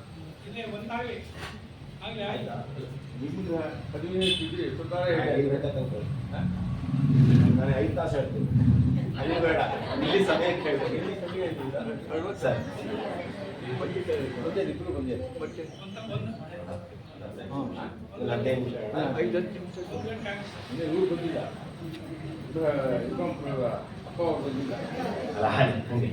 ಹೀಗೆ ಇಂಥ ವಿಶೇಷವಾಗಿ ನಮ್ಮ ಅಪ್ಪಣ್ಣಾಚಾರ್ಯರು ಮಾಡಿದಂತಹ ಸ್ತೋತ್ರಕ್ಕೆ ಅಂಥದ್ದು ಏನ್ ಹೇಳಿದ್ರೆ ಅವರ ಮಾತುಗಳು ಎಷ್ಟು ಚೆನ್ನಾಗಿತ್ತು ಆ ಸ್ತೋತ್ರದಲ್ಲಿ. ಇನ್ನೊಮ್ಮೆ ಯಾವಾಗಾದರೂ ರಾಯರ ಸ್ತೋತ್ರದ ಉಪನ್ಯಾಸ ನೋಡೋಣ.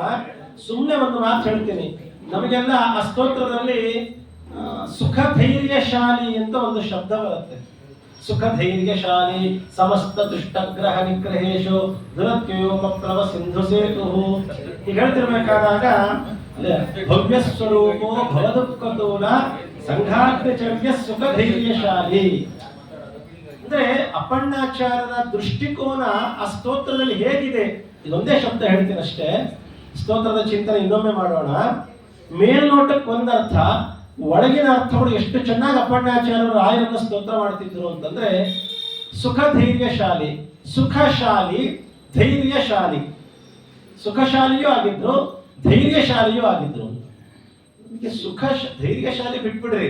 ಸುಖಶಾಲಿ ಅಂದ್ರೆ ನಿನ್ನೆ ತಾನೇ ಎಲ್ಲ ಹೇಳಿದೆ, ರಾಯರ ಬಡತನದ ವಿಚಾರವೆಲ್ಲ ಅಂಥ ಬರೀ ಬಡತನ ಇದ್ರೂ ಕೂಡ ಅಂಥ ರಾಯರನ್ನ ಸುಖಶಾಲಿಗಳು ಅಂತ ಹೇಗೆ ಕರೀತಾರೆ ಅಪ್ಪಣ್ಣಾಚಾರ್ಯರು ಅಂತ ಕೇಳಿದ್ರೆ ಅದಕ್ಕೆ ಉತ್ತರನೂ ಕೂಡ ನಿನ್ನೆ ಉಪನ್ಯಾಸದಲ್ಲಿ ನಾನು ಹೇಳಿದೆ ನಿಮಗೆ.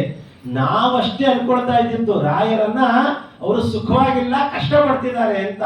ಅದು ರಾಘವೇಂದ್ರ ವಿಜಯದಲ್ಲಿ ಹೇಳ್ತಾರೆ, ನನ್ನ ಹತ್ರ ಸಂಪತ್ತಿಲ್ಲ ಅಂತ ನೀವ್ಯಾಕೆ ತಪ್ಪು ತಿಳ್ಕೊಳ್ತಿದ್ದೀರಾ, ನಾ ಸುಖವಾಗಿದ್ದೀನಿ, ನನ್ನ ಹತ್ರ ಕೆಜಿ ಗಟ್ಲೆ ಬಂಗಾರ ಇದೆ. ಯಾವುದು ನನ್ನ ಹೆಂಡತಿ, ಅವಳ ದೊಡ್ಡ ಬಂಗಾರ ಅಂತ ಆಶ್ರಮ ಗೃಹಸ್ಥಾಶ್ರಮಗಳಾಗಿರ್ಬೇಕಾದ್ರೆ ಹೇಳ್ತಾರೆ. ಅದಕ್ಕಿಂತಲೂ ಇನ್ನೊಂದು ದೊಡ್ಡ ಸಂಪತ್ತಿದೆ. ಅದ್ಯಾವುದು ಅಂದ್ರೆ ಶ್ರೀಮದ್ ಆಚಾರ್ಯರ ಟೀಕಾಕೃತ್ಪಾದರ ವ್ಯಾಸರಾಜರ ಮಾತುಗಳೆಂಬ ಸಂಪತ್ತು ನನ್ನನ್ನು ಅತ್ಯಂತ ಶ್ರೀಮಂತಗೊಳಿಸಿದೆ. ಇದೊಂದು ಹೇಳ್ತಾರೆ. ಇನ್ನೊಂದು ಹೇಳ್ತಾರೆ, ಗೀತೆಯಲ್ಲಿ ಕೃಷ್ಣ ಹೇಳ್ತಾನೆ, ನಿಜವಾದ ಸುಖಿ ಯಾರು ಅಂತ ಕೇಳಿದ್ರೆ ಯಾರು ಯಾವಾಗಲೂ ಸಂತೋಷವಾಗಿರ್ತಾರಲ್ಲ ಅವರೇ ಸುಖವಾದಿಗಳು ಅಂತ ಹೇಳ್ತಾರಂತೆ.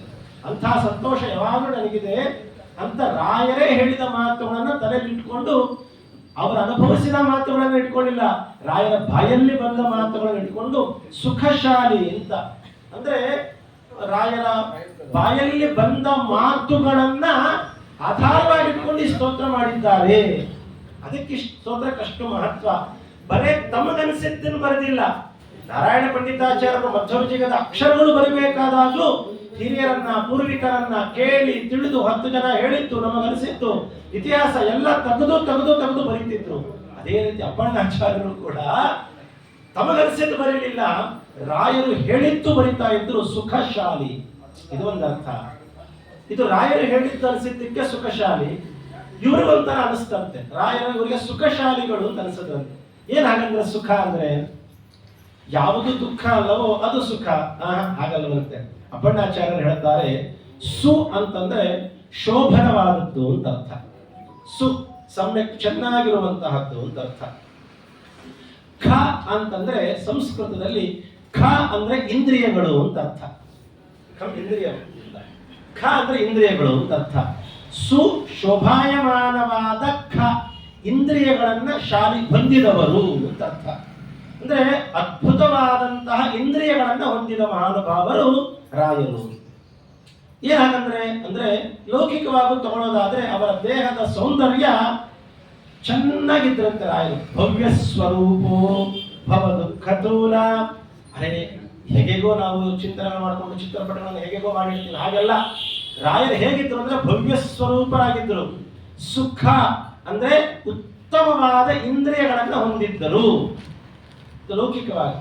ಆಧ್ಯಾತ್ಮಿಕವಾಗಿ ಇನ್ನೊಂದು ಚಿಂತನೆ ಮಾಡೋದಂದ್ರೆ ಅವರ ಎಲ್ಲ ಇಂದ್ರಿಯಗಳು ಶುದ್ಧವಾಗಿತ್ತಂತೆ. ಅದಕ್ಕೆ ಸುಖ ಅಂದ್ರೆ ಶುದ್ಧವಾದ ಇಂದ್ರಿಯಗಳನ್ನು ಹೊಂದಿದವರು. ಯಾವ ರೀತಿ ಅಂದ್ರೆ, ಅಯ್ಯೋ ಬಿಡ್ರಿ, ಅವ್ರ ಮನಸ್ಸು ಶುದ್ಧ ಇಲ್ಲ, ಅವ್ರಿಗೆ ಏನ್ ಹೇಳಿದ್ರು ಪ್ರಯೋಜನ ಇಲ್ಲ, ಅವ್ರ ಕೈ ಶುದ್ಧ ಇಲ್ಲ, ಯಾಕೆ ಕಳ್ತನ ಮಾಡ್ತಾರೆ ಅಂದ್ರೆ, ಅವ್ರು ಕಳ್ತನ ಮಾಡ್ತಾರೆ ಅಂತ ನೇರವಾಗಿ ಹೇಳಲ್ಲ. ಹೇಗೆ ಹೇಳ್ತಾರೆ?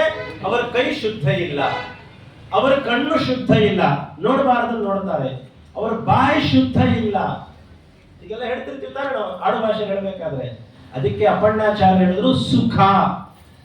ರಾಯರ ಇಂದ್ರಿಯಗಳು ಎಲ್ಲ ಇಂದ್ರಿಯಗಳು ಶೋಭಾಯಮಾನವಾದದ್ದು ಪ್ಲಸ್ ಶುದ್ಧವಾದದ್ದು. ಯಾಕೆ? ಅಂಥ ಬಡತನ ಇದ್ರೂ ಕೂಡ ಅವರ ಇಂದ್ರಿಯ ಕೈ ಇನ್ನೊಬ್ಬರ ವಸ್ತುವಿಗೆ ಕೈ ಹಾಕಿರಲಿಲ್ಲ. ಅವರ ಕೈ ಯಾವತ್ತಿಗೂ ಕೂಡ ಕದಿಯೋದು ಬಿಟ್ಬಿಡ್ರಿ, ಬೇಡಲಿಲ್ಲ. ಅವರ ಇಂದ್ರಿಯ ಕೈ ಶುದ್ಧವಾದದ್ದು. ಯಾವಾಗ ಅಶುದ್ಧ ಸೇರ್ಕೊಡುತ್ತಂದ್ರೆ, ಯಾರ ಹತ್ರ ಕೈ ಚಾಚಬಾರದು ಅವರ ಹತ್ರ ಕೈ ಚಾಚಿದ್ರೆ ಅವರ ಇಂದ್ರಿಯಗಳು ಅಶುದ್ಧವಾಗುತ್ತೆ. ನೀಚೋಚ್ಚ ತಿಳಿಯದೆ ಸರ್ವರ ಚರಣಕ್ಕೆ ಅಂತ ವಿಜಯದಾಸ ಹೇಳಬೇಕಾದಾಗ ಅಂತವರ ಕಾಲಿಗೆ ನಾನು ಬಿದ್ದೆ. ನಮ್ಮನ್ನ ಕುರಿತು ಹೇಳ್ತಾ ಇದ್ದಾರೆ ದಾಸರು ಅಲ್ವಾ?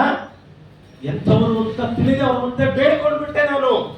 ಆದ್ರೆ ರಾಯರು ಸುಖ, ಅವರ ಇಂದ್ರಿಯಗಳು ಶೋಭಾಯಮಾನವಾದದ್ದು, ಜೊತೆಯಲ್ಲಿ ಶುದ್ಧವಾದದ್ದು. ಎಂದಿಗೂ ಮತ್ತೊಬ್ಬರ ಹತ್ತಿರ ಏನನ್ನೂ ಬೇಡದ ಇಂದ್ರಿಯಗಳನ್ನ ಹೊಂದಿದ ಮಹಾನುಭಾವರು ಸುಖಶಾಲಿಗಳು. ಸುಖ ಧೈರ್ಯಶಾಲಿ. ಈ ರೀತಿ ಇರ್ಬೇಕಂದ್ರೆ ಧೈರ್ಯ ಇರಲೇಬೇಕು. ನಾಳೆಗಲ್ಲ, ಸಂಜೆಗೂ ನನಗೇನು ಗತಿ ಇಲ್ಲ ಅಂತ ಅನ್ನುವ ಕಾಲಕ್ಕೂ ಬಂದ ಪದಾರ್ಥವನ್ನ ವಾಪಸ್ ಕಳಿಸ್ಬೇಕು ಅಂದ್ರೆ ಧೈರ್ಯಶಾಲಿಗಳಾಗಿರ್ಬೇಕು. ಧೈರ್ಯ ಇಲ್ಲ ಅಂತಂದ್ರೆ ಹೇಗೆ ವಾಪಸ್ ಕಳಿಸ್ತೀರಾ ನೀವು?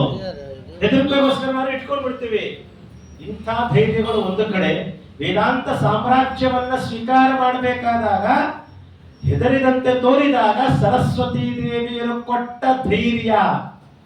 ಏನು ಯೋಚನೆ ಮಾಡಬೇಡ್ರಿ, ಆಚಾರ್ಯನ ಪೀಠಕ್ಕೆ ಕಿಂಚಿತ್ತು ನಿಮ್ಮಿಂದ ಯಾವುದೇ ಅಲ್ಲಿ ಅಹಿತಕರವಾದ ಘಟನೆ ಆಗದಂತೆ ನಾನು ನಿಮ್ಮ ಜೊತೆಯಲ್ಲಿದ್ದು ನೋಡ್ಕೊಳ್ತೀನಿ, ನಾನು ನಿಮಗೆ ಮಾತು ಕೊಡ್ತೀನಿ ಅಂತ ಸರಸ್ವತೀ ದೇವಿ ಕೊಟ್ಟ ಧೈರ್ಯವನ್ನ ಆ ಮಾತುಗಳಿಂದ ಪೀಠವನ್ನು ಅಲಂಕಾರ ಮಾಡ್ತಾರೆ. ಸರಸ್ವತೀ ದೇವಿಯ ಧೈರ್ಯ ಅವರಿಗೆ. ಯಾಕೆ? ಸರಸ್ವತಿ ದೇವಿ ಅರ್ಥ ಸಕಲ ವಾಂಗ್ಮನಸ ದೇವತೆ ಲಕ್ಷ್ಮೀ ದೇವಿ ಸರಸ್ವತೀ ದೇವಿಯರ ಅನುಗ್ರಹದಿಂದ ಆ ಸಾಮ್ರಾಜ್ಯದಕ್ಕೆ ಪೀಠಾಧಿಪತಿಗಳಾಗಿ ಕೂತ್ರು. ಇದು ನಿಜವಾದ ಧೈರ್ಯ. ನಿನ್ನೆ ಹೇಳಿದೆ ನಾನು, ಬ್ರಹ್ಮಚಾರಿ ಅಂದ್ರೆ ಟೂ ವೀಲರ್ ಓಡಿಸ್ದಂಗೆ. ಅದು ಆಕ್ಸಿಡೆಂಟ್ ಆದ್ರೆ ಒಬ್ಬನಿಗೆ ಮಾತ್ರ ತೊಂದರೆ. ಗೃಹಸ್ಥನಾದವನು ಕಾರ್ ಓಡಿಸ್ದಂಗೆ. ಅದನ್ನ ಆಕ್ಸಿಡೆಂಟ್ ಮಾಡದೆ 4 ಜನ ಡಮಾರ್, ಯಾರೋ ಹೆಂಡತಿ ಮಕ್ಕಳು ತಂದೆ ತಾಯಿಗಳು, ಅವನು ಹಾಳಾದ್ರೆ ಇವರೆಲ್ಲ ಹಾಳಾದಂಗೆ. ಬ್ರಹ್ಮಚಾರಿ ಹಾಳ ಒಬ್ಬನೇ ಹಾಳಾದಂಗೆ. ಆದ್ರೆ ಸನ್ಯಾಸಿಗಳು, ಪೀಠಾಧಿಪತಿಗಳು, ಅವರು ಟ್ರೈನು, ಹಡಗು, ಫ್ಲೈಟು, ದೊಡ್ಡ ದೊಡ್ಡ ವಾಹನಗಳು, ಬಸ್ಸು ಇಂಥದ್ದನ್ನು ಓಡಿಸಿದಂಗವರು. ಅವರೇನಾದ್ರೂ ವ್ಯತ್ಯಾಸ ಮಾಡಿದ್ರೆ ಹಿಂದೆ ಕೂತ 100 ಜನ ಕೃಷ್ಣಾರ್ಪಣ. ಇದರ ಅರ್ಥ ಸಮಾಜ ಉದ್ಧಾರ ಆಗೋದು ಅವರಿಂದನೇ, ಹಾಳಾಗೋದು ಅವರಿಂದನೇ. ಅವ್ರು ಮಾಡಿದಂತೆ ಅವ್ರ ಶಿಷ್ಯರು ಮಾಡ್ತಾ ಹೋಗ್ತಾರೆ. ಅಷ್ಟು ದೊಡ್ಡ ಜವಾಬ್ದಾರಿಯನ್ನು ಹೊರಲಿಕ್ಕೆ ಏನ್ ಬೇಕು? ಧೈರ್ಯ ಬೇಕು. ಅಷ್ಟು ಧೈರ್ಯ. ಎಷ್ಟು ಧೈರ್ಯ ಅಂದ್ರೆ ಅದು ಅವತ್ತಿನ ಕಾಲಕ್ಕೆ ಮಾತ್ರ ಅಲ್ಲ, 354 ವರ್ಷಗಳಾದರೂ ಕೂಡ ಇವತ್ತಿಗೂ ರಾಯರನ್ನ ನೋಡಿ ನಾವು ಕಲಿತು ಆದರ್ಶವಾದಿಗಳಾಗಿ ಇಟ್ಟುಕೊಂಡು ನಾವು ಇವತ್ತಿಗೂ ಸಜ್ಜನರನ್ನ ಒಳ್ಳೆಯ ಹಾದಿಗೆ ಕರ್ಕೊಂಡು ಹೋಗ್ತಿದ್ದಾರೆ. ಧೈರ್ಯ ಹಂಚುವಷ್ಟು ಧೈರ್ಯವನ್ನ ಪಡ್ಕೊಂಡರು. ಮನೋಧೈರ್ಯ, ಹಿಡಿದ ಕೆಲಸವನ್ನ ಬಿಡದೇ ಇರುವಂತಹದ್ದು, ಯಾವುದಕ್ಕೂ ಅಂಜದೇ ಇರುವಂತಹದ್ದು. ಇಂಥ ಧೈರ್ಯ ಇಂದ್ರಿಯಗಳಲ್ಲೂ ವಿಚಾರದಲ್ಲೂ ಆಗಿರಬಹುದು, ಗ್ರಂಥಗಳ ವಿಚಾರದಲ್ಲೂ ಆಗಿರಬಹುದು. ಸುಖ ಧೈರ್ಯಶಾಲಿ. ಹೀಗೆ ಅಪ್ಪಣ್ಣಾಚಾರ್ಯರು ಹೀಗೆ ಒಂದೊಂದು ಮಾತುಗಳಿಗೂ ಕೂಡ ಇಷ್ಟು ಅರ್ಥಗರ್ಭಿತವಾಗಿ ಕೂಡಿಸಿಟ್ಟಿದ್ದಾರೆ. ಇಂಥ ಮಾತುಗಳಿಗೆ ಹೆಗ್ರೀದೇವರು ಸಾಕ್ಷಿ ಅಂತ ಹೇಳುತ್ತಾರೆ. ಅದಾದ ಮೇಲೆ ಮುಂದೆ ಇನ್ನೊಬ್ಬ ಮಹಾನುಭಾವರಾದಂತಹ ಶಿಷ್ಯರು ಅಂತ ಹೇಳಿದ್ರೆ ವಾದೀಂದ್ರ ತೀರ್ಥರು ಅಂತ. ಈ ವಾದೀಂದ್ರ ತೀರ್ಥರು ಮಂತ್ರಾಲಯ ಪ್ರಭುಗಳಿಂದ 4 ಜನ ಆದ ಮೇಲೆ ಯೋಗೀಂದ್ರ ತೀರ್ಥರು, ರಾಯರ ಶಿಷ್ಯರು ಯೋಗೀಂದ್ರ ತೀರ್ಥರು, ಅವರ ಶಿಷ್ಯರು ಸುರೀಂದ್ರ ತೀರ್ಥರು, ಅವರ ಶಿಷ್ಯರೇ ಸುಮತೀಂದ್ರ ತೀರ್ಥರು, ಅವರ ಶಿಷ್ಯರು ಉಪೇಂದ್ರ ತೀರ್ಥರು. ಉಪೇಂದ್ರ ತೀರ್ಥರ ನಂತರದಲ್ಲಿ ಬಂದವರು ವಾದೀಂದ್ರ ತೀರ್ಥರು ಅಂತ. ಇವರನ್ನು ನಾವು ಇವತ್ತಿಗೂ ಕೂಡ ಮಂತ್ರಾಲಯಕ್ಕೆ ಹೋದಾಗ ರಾಯರ ದರ್ಶನ ಮಾಡಿದ ಮೇಲೆ ಅವರ ಬದಿಯಲ್ಲಿ ಅವರ ಪಕ್ಕದಲ್ಲಿರುವ ಬೃಂದಾವನ ಅದು ವಾದೀಂದ್ರ ತೀರ್ಥರ ಬೃಂದಾವನ. ರಾಯರು ತಾವೇ ಸೂಚನೆ ಮಾಡಿದಂತಹ ಶಿಷ್ಯರುಗಳಲ್ಲಿ ಬಹಳ ಪ್ರಧಾನವಾದ ಇಬ್ಬರು ಶಿಷ್ಯರು ಅಂದ್ರೆ ಒಂದು ಅಪ್ಪಣ್ಣಾಚಾರ್ಯರು, ಇನ್ನೊಬ್ಬರು ವಾದೀಂದ್ರ ತೀರ್ಥರು. ಇವರನ್ನ ಹೇಗೆ ತಮ್ಮ ಶಿಷ್ಯರು ಅಂತ ಹೇಗೆ ಸ್ವೀಕಾರ ಮಾಡಿದ್ದಾರೆ ಅಂದ್ರೆ ಎರಡು ಘಟನೆಯಿಂದ ಸ್ವೀಕಾರ ಮಾಡಿದ್ದಾರೆ. ಮೊದಲನೇ ಘಟನೆ ಯಾವುದು ಅಂತ ಹೇಳಿದ್ರೆ, ದಿವಾನ್ ವೆಂಕಣ್ಣನವರು ರಾಯರಿಗೆ ಬೃಂದಾವನ ಪ್ರವೇಶ ಮಾಡುವ ಕಾಲಕ್ಕೆ ಬೃಂದಾವನ ಅಂತ ಹೇಳಿ ಅವರೇ ಒಂದು ಬೃಂದಾವನವನ್ನ ನಿರ್ಮಾಣ ಮಾಡಿಟ್ಟಿರ್ತಾರೆ. ಆಗ್ಲೇ ನಿರ್ಮಾಣ ಮಾಡಿಟ್ಬಿಟ್ಟಿರ್ತಾರೆ. ನಿರ್ಮಾಣ ಆದ್ಮೇಲೆ ರಾಯರು ಹೇಳ್ತಾರೆ, ಇದು ಈ ಬೃಂದಾವನ ನಮಗೆ ಬೇಡ, ನಮಗೆ ರಾಮದೇವರು ಕೂತಂತ ಶಿಲೆಯಿಂದ ನಿರ್ಮಾಣ ಆಗ್ಲಿ ಬೃಂದಾವನ, ಮತ್ತಿದು ತಯಾರಾಗ್ಬಿಟ್ಟಿದೆ ಸ್ವಾಮಿ, ಮತ್ತಿದನ್ನೇನ್ ಮಾಡಬೇಕು ಅಂತ ಕೇಳಿದ್ರೆ ಅದಕ್ಕೆ ರಾಯರು ಹೇಳ್ತಾರೆ, ನಮ್ಮ ಮರಿ ಮಕ್ಕಳು ಒಬ್ರು ಬರ್ತಾರೆ ಅಂತ ಹೇಳ್ತಾರೆ. ಅಂದ್ರೆ ವೆಂಕಟನಾಥಾಚಾರ್ಯರ ಮಕ್ಕಳು ಲಕ್ಷ್ಮೀನಾರಾಯಣಾಚಾರ್ಯರು ಅಂತ. ಆ ಲಕ್ಷ್ಮೀನಾರಾಯಣಾಚಾರ್ಯರ ಮಕ್ಕಳು ಪುರುಷೋತ್ತಮಾಚಾರ್ಯರು ಅಂತ. ಆ ಪುರುಷೋತ್ತಮಾಚಾರ್ಯರ ಮಕ್ಕಳೇ ಶ್ರೀನಿವಾಸಾಚಾರ್ಯರು ಅಂತ. ಆ ಶ್ರೀನಿವಾಸಾಚಾರ್ಯರೇ ಮುಂದೆ ವಾದೀಂದ್ರ ತೀರ್ಥರಾಗ್ತಾರೆ. ಆ ವಾದೀಂದ್ರ ತೀರ್ಥರಿಗೋಸ್ಕರ ಈ ಬೃಂದಾವನವನ್ನ ಮೀಸಲಾಗಿಡ್ರಿ ಅಂತ ಹೇಳ್ತಾರೆ. ಅಂದ್ರೆ ತಮ್ಮ ಮಗನ ಮಗನ ಮಗ ಅನ್ನ ಬರುವ ವಾದೀಂದ್ರ ತೀರ್ಥರಿಗೋಸ್ಕರ ಆಗಲೇ ಬೃಂದಾವನವನ್ನು ನಿರ್ಮಾಣ ಮಾಡಿಸಿಟ್ಟಿದ್ದಾರೆ ಅಂದ್ರೆ ಆ ವಾದೀಂದ್ರ ತೀರ್ಥರ ಮೇಲೆ ಅವರಿಗೆ ಎಷ್ಟು ಪ್ರೀತಿ ಇರಬೇಕು, ಮುಂದೆ ಅವರಿಗೆ ಭವಿಷ್ಯದ ಜ್ಞಾನ, ಎಂಥ ಮಹಾಜ್ಞಾನಿಗಳಾಗಿರಬೇಕು ರಾಯರು ಯೋಚನೆ ಮಾಡಿರಿ.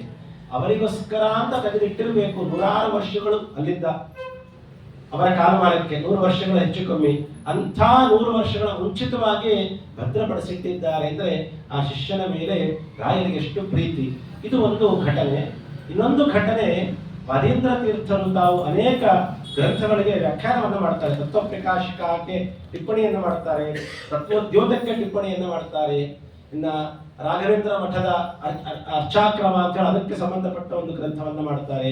ಜೊತೆಯಲ್ಲಿ ರಾಯರಿಗೆ ಅತ್ಯಂತ ಪ್ರೀತ್ಯಾಸ್ಪದವಾದಂತಹ ಗುರುಗುಣ ಸ್ತವನ ಅನ್ನುವಂತಹ ಅದ್ಭುತವಾದ ಗ್ರಂಥವನ್ನು ರಚನೆ ಮಾಡ್ತಾರೆ. ಗುರುಗಳ ದೇವರಿಂದ ಪ್ರಾರಂಭ ಮಾಡಿಕೊಂಡು ಮಧ್ಯದಲ್ಲಿ ಟೀಕಾಕೃತ್ಪಾದರು, ವ್ಯಾಸರಾಜರು, ವಿಜೇಂದ್ರರು, ಸುಧೀಂದ್ರರು ಎಲ್ಲ ಗುರುಗಳನ್ನು ಸ್ತೋತ್ರ ಮಾಡಿ ಕಡೆಯಲ್ಲಿ ನಮ್ಮ ಮಂತ್ರಾಲಯ ಪ್ರಭುಗಳನ್ನ ವಿಶೇಷವಾಗಿ ಸ್ತೋತ್ರ ಮಾಡ್ತಾರೆ. ಚಿತ್ತೇನ ಯುಕ್ತವರ್ಥಂ ಕಲೆಯಿಂದ ಸಗಸಾನಾಭಿಧತ್ತೇನ ಸದ್ದಿಹಿ ಅಂತ ಹೀಗೆ ಅನೇಕ ಅದ್ಭುತವಾದ ಅರ್ಥಗಳನ್ನ ರಾಯರ ವ್ಯಕ್ತಿತ್ವಗಳನ್ನ ತಿಳಿಸಿಕೊಡುವಂತ ಅದ್ಭುತವಾದ ಮತ್ತೊಂದು ಕೃತಿ ಅಂತ ಹೇಳಿದ್ರೆ ಅದು ನಮ್ಮ ಗುರುಗುಣ ಸ್ತವನ.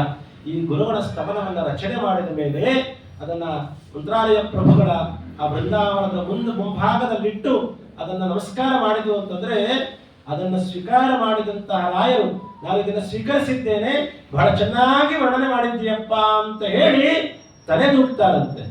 ತಲೆದೂಗುತ್ತಾರೆ ಅಂತಂದ್ರೆ ಒಳಗೆ ಚೇತನರಾಗಿರುವಂತಹ ಸಶರೀರವಾಗಿ ಕೂತಂತಹ ರಾಯರು ತಲೆ ತೂಗಿದ್ರೆ ಅದು ರಾಯರಿಗೆ ಗೊತ್ತಾಗತ್ತಷ್ಟೇ. ಆದರೆ ಅಚೇತನವಾದಂತಹ ಶಿಲೆಯಾದ ಬೃಂದಾವನವನ್ನೇ ಅಲ್ಲಾಡಿಸ್ಬಿಡ್ತಾರೆ. ಬೃಂದಾವನವೇ ತಲೆ ತೂಗತ್ತಂತೆ. ಅಂದ್ರೆ ಮತ್ತೆ ಅದೇ ಶಿಷ್ಯ ವಾತ್ಸಲ್ಯ. ಅಪ್ಪಣ್ಣಾಚಾರ್ಯರಿಗೋಸ್ಕರ ನಾನು ಇದನ್ನ ಸ್ವೀಕಾರ ಮಾಡಿದ್ದೀನಿ ಅಂತ ಹೇಳಿ ಹೈಗ್ರೀವ ದೇವರ ಸಾಕ್ಷಿ ಅಂತ ಆಡುವ ಮಾತಿನಿಂದ ತಿಳಿಸಿಕೊಟ್ರೆ ವಾಚನಿಕವಾಗಿ ತಿಳಿಸ್ಕೊಡ್ತಾರೆ, ಇಲ್ಲಿ ಕಾಯಕವಾಗಿ ತಿಳಿಸ್ಕೊಡ್ತಾ ಇದ್ದಾರೆ, ತಲೆ ತೂಗ್ತಾ ಇದ್ದಾರೆ. ಆ ತಲೆ ತೂಗು ಹೇಗಿತ್ತು ಅಂತಂದ್ರೆ ಬೃಂದಾವನವೇ ಇವತ್ತಿಗೂ ಸ್ವಲ್ಪ ಬಲಭಾಗಕ್ಕೆ ಹಾಗೆ ಇದೆ. ಆ ಸೀಳು ಬಿಡುಕುವ ಮುಖಾಂತರ ಆ ಬೃಂದಾವನ ಸ್ವಲ್ಪ ಬಲಭಾಗಕ್ಕೆ ಕಲ್ಲು ಅಲ್ಲಾಡ್ತು. ಅದನ್ನು ವಾದೀಂದ್ರ ತೀರ್ಥರು ಮಾತ್ರ ಅನ್ಕೊಳ್ಬೇಡ್ರಿ, ಅಲ್ಲಿದ್ದ ಭಕ್ತಜನರ ಸಮೂಹವೇ ಅದನ್ನ ವೀಕ್ಷಣೆ ಮಾಡಿದ್ದಾರಂತೆ. ಇದು ನಡೆದದ್ದು ಅಕ್ಷಯ ತೃತೀಯ ದಿವಸ ಅಂತ ಕೂಡ ಒಂದು ಪ್ರತೀತಿ ಇದೆ. ಹಾಗಾಗಿ ಅಂಥ ವಾದೀಂದ್ರ ತೀರ್ಥರು ಮಾಡಿದ ಸ್ತೋತ್ರಕ್ಕೆ ಮತ್ತೆ ರಾಯರು ಮುದ್ರೆಯನ್ನು ಒತ್ತಿದ್ದಾರೆ. ಇದನ್ನ ಪಾರಾಯಣ ಮಾಡಿದರೆ ಅವರಿಗೆ ನಾನು ಅನುಗ್ರಹ ಮಾಡ್ತೀನಿ ಅನ್ನೋದನ್ನು ಕೂಡ ಶಿಷ್ಯರ ಮೇಲಿನ ವಾತ್ಸಲ್ಯ ಮಂತ್ರಾಲಯ ಪ್ರಭುಗಳಿಗೆ ಅದು ಎಷ್ಟು ಚೆನ್ನಾಗಿ ತೋರ್ತಾ ಇತ್ತು ಅಂತಂದ್ರೆ ಇದು ವಾದೀಂದ್ರ ತೀರ್ಥರ ವಿಚಾರ. ಅದಾದ ಮೇಲೆ ವಿಜಯದಾಸರು ಹೋಗ್ತಾರಂತೆ. ವಿಜಯದಾಸರು ಹೋದಾಗಲೂ ಕೂಡ ಅಲ್ಲಿ ಅವರ ಕಣ್ಣಿಗೆ ಕೇವಲ ಶಿಲೆ ಮಾತ್ರ ಕಾಣಿಸೋದಿಲ್ವಂತೆ, ಅವನಿಗೆ ರಾಮ ನರಹರಿ ಕೃಷ್ಣ ಕೃಷ್ಣರ ನೇಮದಿಂದಿ ಮೂರ್ತಿಗಳ ಪಾದ ತಾಮರಸ ಭಜನೆಯ ಮಾಡುಪರು ಕೋಮಲಾಂಗದಿ ಕಠಿಣ ಪರವಾದಿ ಸ್ತೋಮಗಳ ಮಹಾಮಸ್ತಕಾದ್ರಿಗೆ ಭೂಮಿಯೋಳು ಪವಿ ಎನಿಸಿದ ಯತಿ ಯಾಮಯಾಮಕ್ಕೆ ಎಲ್ಲರಿಗೆ ಶುಭ ಕಾಮಿತಾರ್ಥವ ಕರಗ ಗುರುಗಳ ನೋಡಿದೆನು ಗುರು ರಾಘವೇಂದ್ರರ ಅಂತ ಹೇಳಿ ಸ್ತೋತ್ರ ಮಾಡ್ತಾರೆ. ವಿಜಯದಾಸರು ಹೋದಾಗ ಅಲ್ಲಿ ಕೇವಲ ರಾಯರನ್ನ ಮಾತ್ರ ನೋಡಲ್ವಂತೆ, ಆ ರಾಯರ ಬೃಂದಾವನದಲ್ಲಿ ಭಗವಂತನನ್ನ ಕಾಣ್ತಾರಂತೆ. ಇದು ರಾಯರ ಬೃಂದಾವನದಲ್ಲಿರುವಂತ ವೈಶಿಷ್ಟ್ಯತೆ ಅಂತ ಕೂಡ ಹೇಳ್ತಾರೆ. ಗೋಪಾಲದಾಸರು ಕೂಡ ಮಂತ್ರಾಲಯಕ್ಕೆ ಹೋದಾಗ ವಿಜಯದಾಸರದು ಅನುಭವ ಅದೊಂದು ಅದ್ಭುತವಾದ ಅನುಭವ. ಗೋಪಾಲದಾಸರು ಹೋಗ್ತಾರಂತೆ. ಗೋಪಾಲದಾಸರು ಹೋದಾಗ 4 ದಿಕ್ಕುಗಳಲ್ಲೂ ಕುತ್ಕೊಂಡು 4 ರೀತಿಯಾದ ಭಗವದ್ ರೂಪಗಳನ್ನ ಕಾಣ್ತಾರಂತೆ ಗೋಪಾಲದಾಸರು ರಾಯರ ಬೃಂದಾವನದಲ್ಲಿ. ನರಹರಿ, ಕೃಷ್ಣ, ರಾಮ, ಸಿರಿ ವೇದವ್ಯಾಸ. ಆ ರಾಯರ ಮುಂಭಾಗದಲ್ಲಿ ಪ್ರಧಾನವಾದ ನೋಡ್ತೀವಲ್ಲ, ಆ ಭಾಗದಲ್ಲಿ ಭಗವಂತ ನರಸಿಂಹದೇವರ ರೂಪದಿಂದ ಇರ್ತಾರೆ. ಇದು ಗೋಪಾಲದಾಸರು ರಾಯರ ಶಿಷ್ಯರಾಗಿದ್ದ ಅಲ್ಲಿ ಹೋದಾಗ ಅವರ ಸ್ತೋತ್ರ ಮಾಡ್ತಾರೆ. ಆ ಬಲಭಾಗದ ಎದರ ಭಾಗದಲ್ಲೇ ಪಕ್ಕಕ್ಕೆ ಹೋದರೆ ಆ ಭಾಗದಲ್ಲಿ ಭಗವಂತ ಕೃಷ್ಣನಾಗಿರ್ತಾನಂತೆ, ಹಿಂಭಾಗದಲ್ಲಿ ರಾಮನಾಗಿರ್ತಾನಂತೆ, ಇನ್ನೊಂದು ಭಾಗದಲ್ಲಿ ವೇದವ್ಯಾಸದೇವರಿರ್ತಾರೆ. ಹೀಗೆ 4 ಹರಿಮೂರ್ತಿಗಳು ಪರಿವಾರ ಸಹಿತವಾಗಿ ಸಿರಿ ಸಹಿತದಿ ಎಲ್ಲ ಕಡೆಗೂ ಕೂಡ ಭಗವಂತ ಲಕ್ಷ್ಮೀದೇವಿ ಜೊತೆಯಲ್ಲಿ ಕಾಣಿಸ್ಕೊಳ್ತಾರಂತೆ. ಅಷ್ಟೇನಾ? ಅಷ್ಟೇ ಇರುವಂತೆ ಒಂದು ಪ್ರದಕ್ಷಿಣೆ ಬಂದು ಮತ್ತೆ ಮುಂದೆ ನಿಂತ್ಕೊಳ್ತಾರಂತೆ ಗೋಪಾಲದಾಸರು. ಆ ಬೃಂದಾವನದ ಮುಂದೆ ನಿಂತ್ಕೊಂಡ್ರೆ ಸುರ ಗುರು ವರ್ಯರು ಮಧ್ವಾಚಾರ್ಯರೇ ಮೊದಲಾಗಿ ಶ್ರೀಮದ್ ಆನಂದ ತೀರ್ಥ ಭಗವತ್ಪಾದರನ್ನ ಆ ಬೃಂದಾವನದಲ್ಲಿ ಕಾಣ್ತಾರಂತೆ. ಇದನ್ನ ಯಾರು ಹೇಳಿರೋದು? ನಿನ್ನೆ ಮೊನ್ನೆ ಬಂದವರು ಯಾರೋ ಹೇಳ್ತಿರೋದಲ್ಲ. ಇದನ್ನ ಮಹಾ ಅಪರೋಕ್ಷ ಜ್ಞಾನಿಗಳಾದಂತಹ ಗಣಪತಿಯ ಅಂಶ ಅಂತ ಹೇಳ್ತಾರೆ. ಅಂಥ ಮಹಾನುಭಾವರಾದಂತಹ ಜಯದಾಸರ ಶಿಷ್ಯವರೇಣ್ಯರಾದಂತಹ ಜಗನ್ನಾಥದಾಸರ ಗುರುಗಳಾದಂತಹ ಮಹಾನುಭಾವರಾದ ಗೋಪಾಲದಾಸರು ಮಂತ್ರಾಲಯಕ್ಕೆ ಪ್ರಥಮ ಬಾರಿಗೆ ಹೋದಾಗ ರಾಯರ ಸೇವೆಗಾಗಿ ಹೋಗಿರ್ತಾರೆ. ಆಗ ತಾವು ಕಾಣ್ತಾ ಇದ್ದಾರೆ ಸುರಗುರು ವರ್ಯರು ಮಧ್ವಾಚಾರ್ಯರೇ ಮೊದಲಾಗಿ ತರುವಾಯದಲ್ಲಿ ಆಚಾರ್ಯರ ನಂತರದಲ್ಲಿ ಇನ್ನು ತರತಮಕ್ಕೆ ಅನುಸಾರವಾಗಿ ತಾರತಮ್ಯೋಕ್ತವಾಗಿ ಪರಿಪರಿ ಯತಿಗಳು ಇಲ್ಲಿ ಇರುತ್ತಿಪ್ಪರು. ಎಲ್ಲ ಜ್ಞಾನಿವರೇಣ್ಯರು ಮಧ್ವಾಚಾರ್ಯರಿಂದ ಮೊದಲು ಮಾಡಿಕೊಂಡು ಎಲ್ಲ ಜ್ಞಾನಿವರೇಣ್ಯರಲ್ಲಿದ್ದಾರಂತೆ. ಹೇಗಿದ್ದಾರೆ? ಇದೊಂದು ಕೆಲಸ. ಹರುಷದಿಂದಲೇ ಎಲ್ಲ ಜ್ಞಾನಿವರೇಣ್ಯರು ರಾಯರ ಬೃಂದಾವನ ಸೇರ್ಕೊಳ್ತಾರಂತೆ.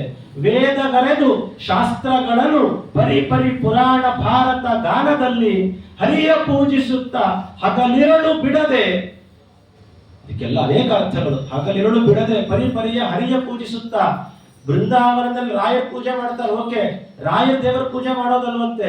ಮಧ್ವಾಚಾರ್ಯರು, ಟೀಕಾರಾಯರು, ಶ್ರೀಪಾದರಾಜರು, ವ್ಯಾಸರಾಜರು, ವಾದರಾಜರು ಅಂತ ಮಹಾನುಭಾವರು ರಾಯರ ಬೃಂದಾವನದಲ್ಲಿ ಕೂತು ಭಗವಂತನ ಪೂಜೆ ಮಾಡ್ತಾರೆ.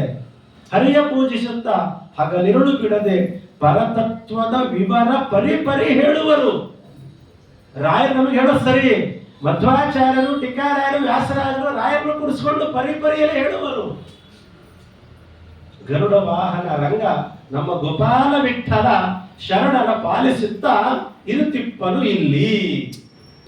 ಗೋಪಾಲ ವಿಠಲನಾದಂತ ಭಗವಂತ ಇಲ್ಲಿ ವಾಸ ಮಾಡಿಕೊಂಡು ಸದಾ ವಾಸ ಮಾಡಿಕೊಂಡಿದ್ದಾನೆ ಅಂತ ಹೇಳಿ ನಮ್ಮ ಗೋಪಾಲದಾಸರು ಪ್ರಥಮ ಬಾರಿಗೆ ಮಂಚಾಲ ಕ್ಷೇತ್ರಕ್ಕೆ ಹೋದಾಗ ರಾಯರನ್ನ ಈ ರೀತಿಯಾಗಿ ನೋಡ್ತಾರಂತೆ. ಇನ್ನು ಅದೇ ಶಿಷ್ಯ ಪರಂಪರೆಯಲ್ಲಿ ಅದೇ ಮಂತ್ರಾಲಯಕ್ಕೆ ಬಹಳ ಸಮೀಪದಲ್ಲಿರುವಂತಹ ಇಬ್ರಾಮಪುರದ ಅಪ್ಪ ಅವರು ಕೂಡ, ಅಪ್ಪ ಅವರ ಬಗ್ಗೆ ಹೇಳಬೇಕು ಅಂತಂದ್ರೆ ಒಂದೇ ಮಾತನ್ನು ಹೇಳಬೇಕು ಅಂದ್ರೆ ರಾಯರ ಕಂಡ್ರೆ ಬಹಳ ಅಂದ್ರೆ ಬಹಳ ಪ್ರೀತಿ, ಬಹಳ ವಿಶ್ವಾಸ, ಬಹಳ ಗೌರವ ಅವರಿಗೆ. ಅವರು ಎಲ್ಲೆಲ್ಲಿ ಓಡಾಡ್ತಿದ್ರು ಅಲ್ಲೆಲ್ಲ ಗಂಧದ ವಾಸನೆ ಬರ್ತಾ ಇತ್ತಂತೆ. ಅಪ್ಪ ಅವರು ಇದ್ದ ಕಡೆ ಪರಿಮಳ ಸುಗಂಧದ ವಾಸನೆ ಬರ್ತಾ ಇತ್ತಂತೆ. ಅದು ಯಾಕೆ ಅಂತ ಒಂದೇ ಮಾತು ಹೇಳ್ಬೇಕು, ಇನ್ನೇನೇನಿಲ್ವಂತೆ. ರಾಯರು ತಮ್ಮ ಪರಿಮಳ ಗ್ರಂಥದ ವಾಕ್ಯಗಳ ಮುಖಾಂತರ ಅಪ್ಪವರಿಗೆ ಮಾಡಿದ ಪರಿಪೂರ್ಣವಾದ ಅನುಗ್ರಹ. ನೋಡ್ರಿ, 2 ತರ ಅನುಗ್ರಹ ಮಾಡ್ತಾರೆ ರಾಯರು. ನಮ್ಗೇನ್ ಬೇಕಾ, ಕಣ್ಣು ಬೇಕಾ, ಕಿವಿ ಬೇಕಾ, ಮಕ್ಕಳು ಬೇಕಾ, ಮನೆ ಬೇಕಾ, ಮದುವೆ ಬೇಕಾ, ಆ ರೀತಿ ಅನುಗ್ರಹ ಮಾಡೋದು ಬೇರೆ. ನೋಡ್ರಿ, ದೇಹ ಗಂಧಮಯವಾಗಿ ಆಗ್ಬೇಕು ಅಂದ್ರೆ ಅದು ಅಪರೋಕ್ಷ ಜ್ಞಾನ ಮೋಕ್ಷಕ್ಕೆ ಹೋದಾಗ ಸಾಕು. ನಮ್ಮ ದೇಹ ಅಲ್ಲಿ ತನಕ ಮಲಮೂತ್ರಗಳಿಂದ ಕೂಡಿದ ಕೆಟ್ಟ ವಾಸನೆ ಬರುತ್ತೆ, ದುರ್ಗಂಧ ವಾಸನೆ. ದೇಹದ ವಾಸನೆ ಸುಗಂಧ ಆಗೋದು ಅಂದ್ರೂ ಒಂದು ರೀತಿ ಅರ್ಥದಲ್ಲಿ ಮೋಕ್ಷವೇ ಕೊಡೋದು ಅಂತ ಅರ್ಥ. ಆ ಮೋಕ್ಷಕ್ಕೆ ದ್ಯೋತಕವಾಗಿ ಮೋಕ್ಷಕ್ಕೆ ಯಾವ ಹಾದಿಯಲ್ಲಿ ಕೊಡ್ತಾರೆ ಮೋಕ್ಷವನ್ನ? ಜ್ಞಾನದ ಹಾದಿಯಲ್ಲಿ.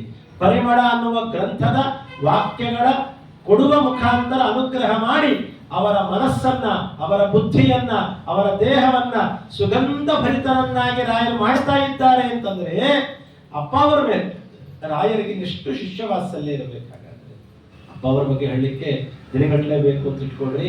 ಹೀಗೆ ರಾಯರಿಂದ ಅನುಗ್ರಹಿತರಾದಂತಹ ಶಿಷ್ಯ ಸಂಪತ್ತೇನಿದೆ ಅದು ಜಗನ್ನಾಥದಾಸರು. ಮಂತ್ರಾಲಯಕ್ಕೆ ಹೋಗಿ ಸೇವೆ ಮಾಡ್ತಾರೆ, ಘಟಿಕಾಚಲ ತಿರುಪತಿ ಎಲ್ಲ ಮುಗಿಸಿ ಹೊಟ್ಟೆ ನೋವು ಬಂದಿರುತ್ತೆ. ನೀವು ಕಥೆ ಕೇಳಿರ್ತೀರಾ. ರಾಯರ ಸೇವೆ ಮಾಡೋದ್ರಲ್ಲಿ ರಾಯರು ಹೇಳ್ತಾರಂತೆ, ನೀನು ಮತ್ತೆ ಎಲ್ಲ ಅವಮಾನ ಮಾಡಿದ್ದೀಯೋ ನಿನ್ನ ಗುರುಗಳಾದ ವಿಜಯದಾಸರು, ಅಲ್ಲಿಗೆ ಹೋಗು, ನಿನಗೆ ಹೊಟ್ಟೆ ಬ್ಯಾನಿ ಕಮ್ಮಿ ಆಗತ್ತೆ. ರಾಯರು ನೋಡ್ರಿ, ತಾವು ಕಮ್ಮಿ ಮಾಡೋದಿದ್ರೆ ಕಮ್ಮಿ ಮಾಡ್ತಾರೆ, ಅಥವಾ ನಿಮ್ಗೆ ಎಲ್ಲಿ ಕಮ್ಮಿ ಆಗತ್ತೆ ಅಂತ ದಾರಿ ತೋರಿಸ್ತಾರೆ. ಇದು ರಾಯರ ಕಾರುಣ್ಯ. ನಾವು ಯಾವುದೋ ಡಾಕ್ಟರ್ ಹತ್ರ ಹೋಗಿರ್ತೀವಿ, ಹೊಟ್ಟೆ ನೋವು ಅಂತ, ಅವ್ರು ಕಣ್ ಡಾಕ್ಟ್ರು ಪರವಾಗಿಲ್ಲ ಬಂದಿದ್ದಾರೆ ಫೀಸ್ ಇಸ್ಕೊಂಡು ಕೊಟ್ಬಿಡೋಣ ಅಂತ ಹೇಳಿ ಯಾವುದೋ ಮಾತ್ರ ಬರೆದುಕೊಟ್ಟು ಅದು ಇನ್ನೇನು ಅನಾಹುತ ಆಗೋ ಬದಲು, ಇದು ನಾನು ನೋಡಲ್ಲಪ್ಪ, ನನಗಿದು ಗೊತ್ತಿಲ್ಲ, ಇದನ್ನ ನೀವು ಅವ್ರ ಹತ್ರ ಹೋಗಿ ಕಮ್ಮಿ ಮಾಡಿಸ್ಕೊಡ್ರಿ ಅಂತ ದಾರಿ ತೋರಿಸಿದ್ರು ಸಾಕು. ಆದ್ರೆ ರಾಯರಿಗೆ ಆಗಲ್ಲ ಅನ್ನೋ ಅಭಿಪ್ರಾಯ ಅಲ್ಲ.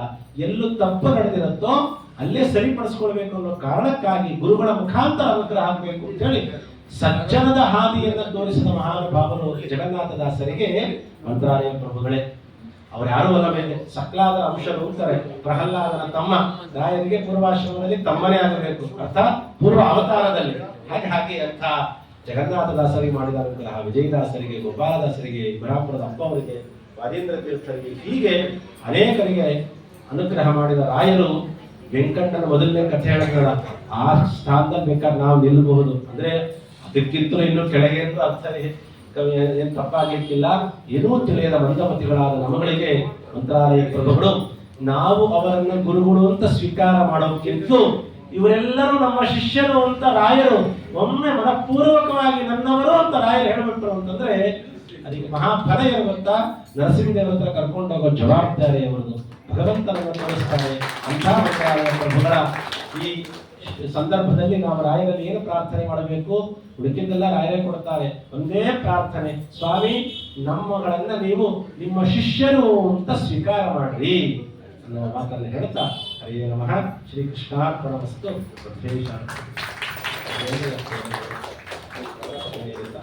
ಯರೋಚ ಮಹಂತೇನ ವೇದಾಂ ಕಮಲಾಲಯ.